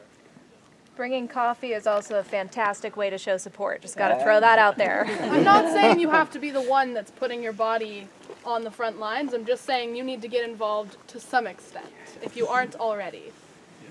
But you know who will be here to do it, just in case you're checking your own out, right? I mean, like they said, they have elders and they have amazing children here. Doing that. I just wanted to read the divining that I got this morning from one of our Ojibwe relatives. And it felt like the divining, kind of the random, was for me. And as I was coming here, I felt that it was for us. So this is Brother Richard Wagami's Embers, Ojibwe Meditations, that I met recently. And this morning's meditation was, it's all about opening, really. When I open myself to the world and its possibilities, even if it hurts, I become whole. But when I choose to close, my life becomes fraught with struggle. Everything I do becomes about shielding myself rather than inviting good energy to fill me. Everything is energy. So I try to let the negative pass through me rather than holding on to it. One of my favorite people, Andy, right here, he puts a lot of time and energy in helping coordinating people. You know, he's just one of the finest human beings I know. Thankful to be your friend. Thanks, Michael. You're welcome, man. It's a lot. Yeah. I love it, man. Me too. Gosh, this is hard, folks. It's hard to speak here, be honest with you all, but I started in the parking lot, but it's just a different feel over there, you know? But like, I don't know, I'm just looking around, I feel so much love. Oh my God, you guys are here too. Yeah, I mean, this is, what's going on right now is a really big deal. It's a really big deal. I didn't really know why I moved here 10 years ago, but now I know. And I was like, oh, it's for the redwoods. Oh, I love the redwoods. But it's not just about loving the redwoods, like, and going on hikes and stuff, you know. It's like, this place needs to be protected. Right? And we talked about this a little bit. I was sharing with Michael a little bit, but like, I've been doing some research as a white person, all European ancestry. What it means living on Pomo land, right? And it's a big deal. It's heavy, right? And just thinking like, oh, all the beauty that the tribe has been sharing with us, right? It's such a gift. And I've been doing some reading and trying to find out what is my culture, right? Like, who are my people? Where are we from? Like, what are we about? And it's really intense, folks. Like, I've got ancestry from Northern Europe, and before the Christians came, I'm sure some people have found a positive Christianity for themselves, but I don't mean any disrespect on you, but before the Christians came to my people's land in Northern Europe, the people gathered in sacred groves of trees, and that's where they communed with each other, and it was sacred places, and it was oak trees, right? And the colonizers saw how important these trees were, and they cut them down on purpose to hurt the people and to colonize, as part of colonizing them. And you know, I'm sure we've all heard that hurt people hurt people. And so there's been a progression ever since then, right? Hurt people going out and doing it again to others. And so I'm just feeling this moment, I love you, everyone here, that we can, I'm feeling like we can help undo some of that pain of the all of our ancestors, right? By just, you know, taking the right action when the opportunity presents itself.